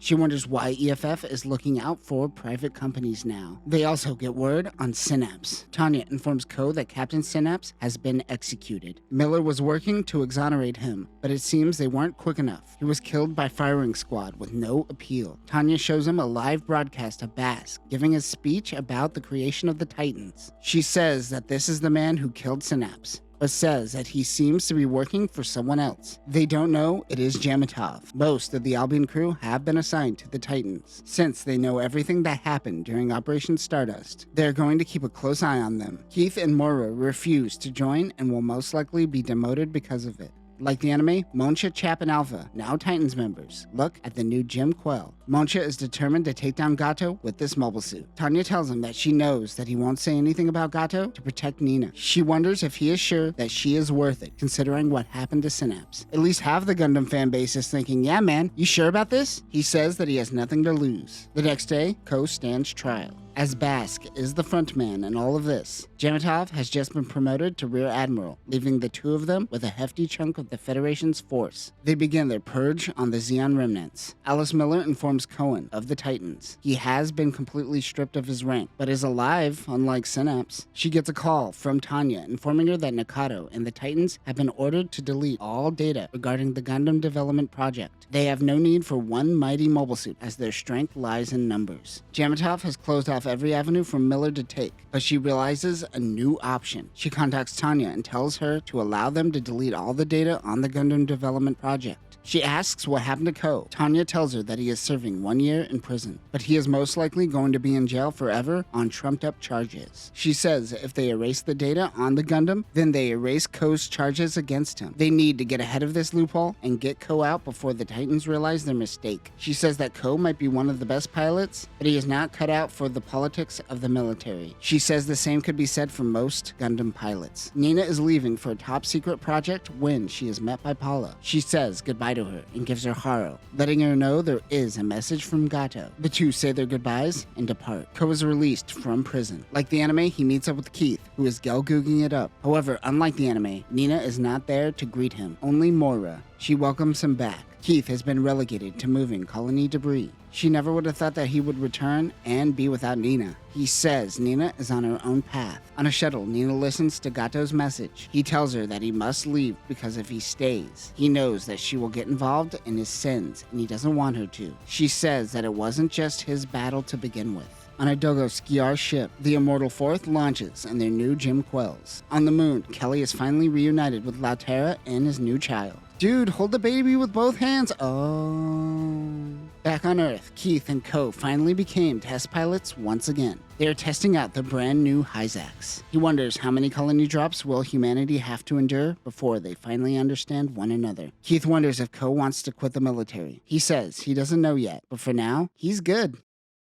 Universal Century 0084. Moncha, Alpha, and Chap visit Lieutenant Brenning's grave. Brenning's mantra was to leave your hate out of the battlefield. Moncha says that they aren't going to be able to live up to this, as all they have is hate in their hearts now. They are about to go down a dark path. All three of them are now lieutenants instead of lieutenant junior grade. Last time, I said they were on a Dogo Skiar ship, but they are actually on an Alexandria-class ship. Ivan Pasarov, the helmsman, talks to the three about filing a complaint regarding the death of Synapse, but they don't seem to care. They are only concerned about getting revenge for burning. They head to the meeting room to find everyone else who is a part of this joint operation. Amongst them are Agar and Ford Romefellow. These two piloted Unit 5 and Unit 6 during the 1 year war and are a part of the video game Zeonic Front and the side story Encounters in Space. The two will make up Delta Team. They also meet Devos on the Gamma Team. The Immortal Fourth is the Beta Team. They are briefed on the mission. There is a section near Kompe Island called the Solomon Corridor, which is a debris field inside of an electromagnetic disturbance. It is here that one of their supply ships was attacked by Zeon remnants. The supplies happen to be the new Hyzax. They are to suss out any Zeon remnants, which is what the word Quell means in French, so I assume this is where the GM Quell comes from. The Immortal Three wait on standby when out come their fourth, Lieutenant Brenning. They are then transported back to the 1 year war. The first time they were in the Solomon Corridor during the Battle of Solomon. They present this as though they don't know how they got here. So this is an isekai now. Except it's an isekai where you go back to your own shitty past. Fun. They prepare for launch on their old Salamis ship, El Paso. Now, with the benefit of hindsight, Moncha knows that Gato was at this battle. A woman named Francois pops up on Moncha's monitor. She will accept his date if he comes back safely, but he knows how it plays out, and it doesn't end well for Francois or El Paso crew. A Teve-class ship and Musai approach. He tries to warn Francois about the upcoming trap before launching. A Jim Intercept Custom is handling business when out of nowhere comes a green and blue Dom, which stabs the Jim Intercept Custom. It is Gato. Moncha wants to take out Gato, but Alpha tells him to accept the fate of the past. But he isn't having any of that. Brenning tells him to be careful of mines in the area. Gato meets up with the Zaku-1 piloting a Skier. The Skier fires flash rounds right into the center of the EFF fleet. The light seems to attract the mines that Burning mentioned. They converge on the fleet, destroying all the Federation ships and Francois. However, out of the explosion comes El Paso. Francois listened to Monsha. Gato's Dom attacks El Paso. He rushes Gato, shooting rockets. He gets in close and is able to stab through the Dom's torso. An explosion goes off, taking them both out. Monsha wakes up in the white void of contemplation, or whatever that place is in Full Metal Alchemist. It was all a dream. Burning and Francois are there telling him that he needs to move on from the past and remember them for who they are. He can't bring them into the future. Alpha wakes him up. They got word that they spotted Xeon remnants and are prepping for launch. Chap says he was only passed out for about 10 seconds there. The team launches. Ford spots an old industrial satellite used for resource mining. Meanwhile, in Side 3, colony representatives get together to discuss what to do with the colony Amaterasu. The Titans want to claim the colony as their own for the colony drop. Amaterasu representative Faldi Amato knows that the Republic of Xeon has already made a deal with the Titans outside of these chambers. She wonders if the representatives have heard the rumors that Anifal Gato is still alive. At the resource mining colony, they spot a Hyzak. The Immortal Fourth chases to find a Gelgoog R. The MS-14R Gelgoog High Mobility Assault Type is a Gelgoog modified by a certain person from Amaterasu and used by someone claiming to be Gato. This version has 2 extra propellants. Like the Ifrit Nacht, this unit uses a cold blade instead of the typical Heat Hawk. This allows it to avoid heat detection, and it also has an anti-beam coating. Similarly, it has a cold kunai. Other weapons include a 3-barrel 35mm Gatling gun, a long-range beam rifle, a 110mm machine cannon used by the Gelgoog Marine, and a shield with the Neo de La's fleet logo. It has the blue and green colors. They think it is Gato. He sends out a communication to everyone in the area proclaiming to be Anifal Gato, and they were responsible for the colony drop on North America. Monsha, remembering his dream, doesn't rush in. Ford, however, does rush in. That is when Hyzaks come in and support. Monsha is pinned down by a Hyzak. He uses his Vulcans when Gamma Team comes in, firing on both Monsha and the Hyzak. The Hyzak goes down. The Alexandria pulls back because something doesn't seem right. They tell the rest of the fleet to pull back as well. Like in the past, this Gato uses the mines in the area to take out some of the fleet before pulling back. What the hell is that ship? Side 7, Green Oasis. Bass gets word of Gato still being alive. Jamaicon is negotiating with Faldi Amato in regards to the colony. She says that they believe the Titans may be responsible for the colony drop, and if so, they would have to denounce all association with them. Jamaicon says cool. So, I'm gonna go outside, and I'm gonna start shooting citizens until you give us this colony. The fleet allowed the Alexandria, the Algiza, to chase Gato's ship as they were the only ones that didn't suffer any damage. They chase him back to Side 3. The Algiza sends out the Immortal Fourth to help do damage control over at Amaterasu. They head to the colony to find other Titans slaughtering colony citizens. Faldi Amato tries to get her people to stand down who are protesting and dying. Jamaicon learns that Faldi succeeded her father as the colony leader after her brother died during the 1-year war. Prime Minister Darcia Bacaro is meeting with the Republic of Xeon higher-ups. How long has this guy been Prime Minister? They don't want to allow the Titans to take what is rightfully theirs. Darcia is playing the victim and claiming that the Zombies manipulated him during the 1-year war, and he won't allow his people to blindly go to war once again. Gato is also a part of this meeting via Microsoft Teams. He doesn't seem like a Zoom guy. Faldi is able to calm the people and get them to throw down their arms. But one group says, "F that," and fires a rocket launcher, causing the chaos to ensue once again. While fighting, Monsha sees Faldi fall from the chaos. He grabs her and as Jim Quell falls into a hole. Gato tells the Republic that his autonomous fleet, the Neo de La's fleet, will retake the colony. Alpha gets hit by a colony container. That is when Gato's mobile suit forces enter the colony. Jamaicon and the Titans activate the colony thrusters and prepare for transfer to Side 7. There are Republic forces on standby outside of Side 3. Gato rallies the Republic forces to help take back the colony. A part of the Gamma team that shot Monsha is Devos Roa. He seems to be trying to kill Monsha and the Beta team. Underground, Monsha helps Faldi by carrying her. His mobile suit is useless. They need to get out of there before the colony support system shut off. Gato takes off in his Gelgoog R and enters the colony. He says he is home, which might give you a hint of who he really is. We flash back to the past where Juzo Amato is training a younger Gato. During their training, Juzo's daughter Faldi Amato and her brother eavesdrop. You can make the assumption that Gato was from Amaterasu from this flashback. Faldi tells Monsha that his father built secret tunnels during the 1-year war, as they expected a battle on the home front. In other words, she's completely lost. Suddenly, a mobile suit taxis through the tunnels. Monsha notices that it is Gato, but Faldi notes that the mobile suit used to belong to her father. Gato sends a message to the Titans. He says if the Federation doesn't cooperate with the team and leave, they will just take the colony and drop a 3rd colony on the planet. Monsha says that he has a vendetta against Gato for burning. Faldi says that her brother died during the 1-year war, but she doesn't hold any grudges and says that they must break the chains of hate. Gato and Jamaicon try to negotiate, which is essentially the two going, "Why don't you f*** off? No, why don't you f*** off?" Also, I think that's Captain Gaddy in the background of Jamaicon. Faldi mentions that this colony is a closed colony with an artificial sun that produces grain. The Titans probably wanted to weaken Zeon by taking this as a response to the colony drop, but they also seem to want it for other purposes. They make it to the hangar where they find Gelgoog. Monsha tells Faldi to go to her allies. He will find a way out on his own. As she goes to get help, a beam blast hits the hangar, sucking everything out into space. Monsha puts his helmet on and jumps into the Gelgoog. He goes out into space to rescue Faldi. That is when he runs into Devos and the Gamma team. He gets into contact with him and tells him that he is Monsha.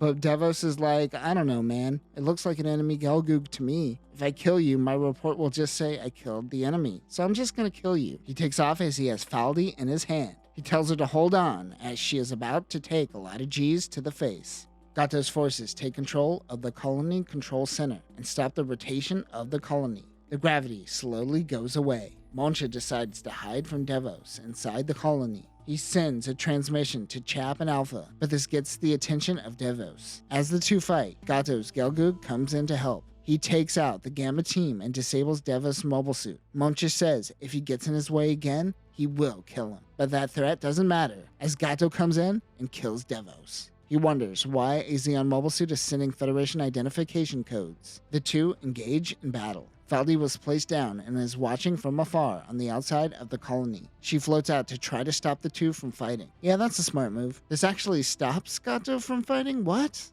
And he tells Faldi to go to the colony control room. She says his voice is familiar. Meanwhile, at Luna 2, Alice Miller is talking to Bask. He wants confirmation on Gato's death. The report says it isn't confirmed if he is alive or dead, but Miller doesn't think this man is the real Gato. Alpha and Chap are being overran when they notice a Gelgoog fighting with its own troops. It must be Monsha. The Zeon remnants bail from the mobile suits and run away. Faldi heads to the colony control room where she meets Gato's captain, who happens to be an old family friend. It seems her father told him to search for her brother, whom he thought was alive. They eventually found him, and he suffered memory loss. It was only when he saw Gato on television that he was able to regain his memories. I'm sure many of you have figured it out, but it took Faldi a very long time to realize that Gato is her brother, Kato. She mentions that only the Amato family can access a certain part of Amaterasu.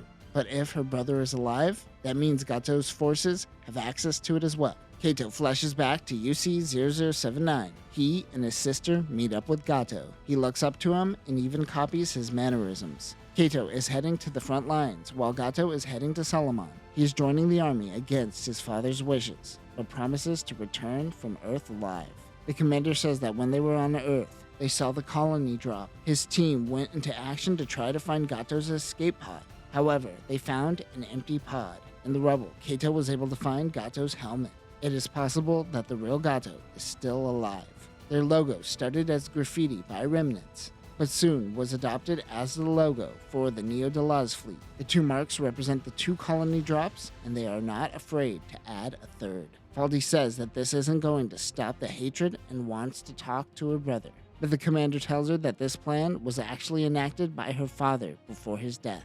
Jamaican's team crunches the numbers, and even if they capture the colony now, they won't have enough fuel to make it to Side 7. He unfortunately still has to rely on Bask's help. He will try to capture Gato to make up for it. The Alexandria acquired one of the Hyzacs, but there is a lot of damage. They don't have anything else to work with, so Monsha is going out in this new mobile suit. I mean state-of-the-art mobile suit, because this suit is tore up. Luna 2's orbital fleet is making a defense line between the colony and the Earth. Alice Miller is on board and knows that this colony drop will fail and wonders what is their end game. Kato's end goal isn't Earth, but rather Granada. Granada is where mobile suit production for the Hyzak is being done. They are going to cripple their new mobile suits. The Hyzak is kind of a fusion of a Jim and a Zaku, so they see this mobile suit as an insult to Zeon. Faldi says that Gato would attack Earth, but would never attack Granada, which is Zeon leaning. The commander, whose name is Giskel, takes her to an escape pod to flee to Side 3. The colony's artificial sun is turned off, and the auxiliary thrusters protrude from the butt of the colony. They take Faldi to the shuttle, but she escapes and takes a different shuttle to find her brother. But she gets caught up in the battle. She happens to be saved once again by Monsha in a Hyzak. She needs to get inside the colony to stop it. Monsha, Chap, and Alpha go into action. The colony's acceleration begins increasing. The team is struggling to keep up with the colony, so they split up. The Alexandria is also struggling to tail the colony as it increases. Monsha enters to find the Gelgu Guard. Faldi calls out to her brother and tells her not to drop the colony on Granada. He says that Kato is dead. Faldi needs to head back to the colony control system. Her and Monsha say their goodbyes. As she leaves the mobile suit, Kato fires on her, but Monsha blocks the attack. He has no qualms with killing his sister. The two engage in battle. Kato uses the cold blade and takes out Monsha's beam rifle and right arm.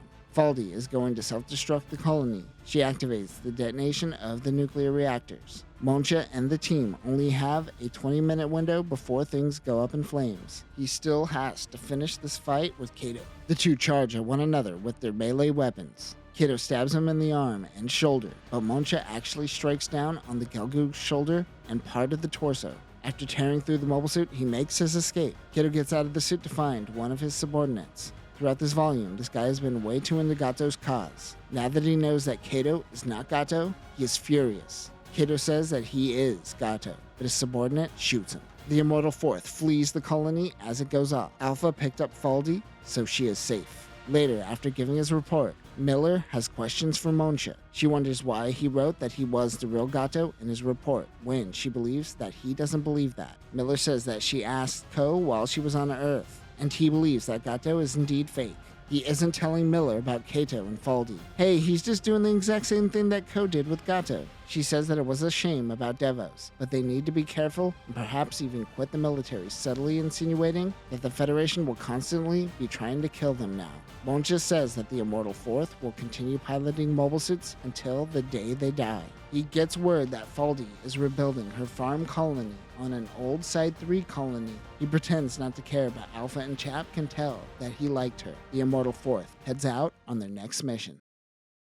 And that will conclude our coverage of Mobile Suit Gundam 0083 Rebellion. What an amazing story. I understand why so many of you want this version animated. With the exception of the ending, the OVA doesn't feel rushed. But in hindsight, after reading the manga, there was so much more story to tell. Ko would have ended up in jail for the rest of his life if it wasn't for a technicality. Although Monsha had his "I don't think the Titans are good guys" moment, it seems he is ready to head down a dark path. Sure, he learned to leave the past behind, but that isn't going to change his fascist future. Now that this is completed, we can finally continue our coverage of Zeta Defined. But that will do it for now, new types. Remember, you can't change the past. Or can you? Peace.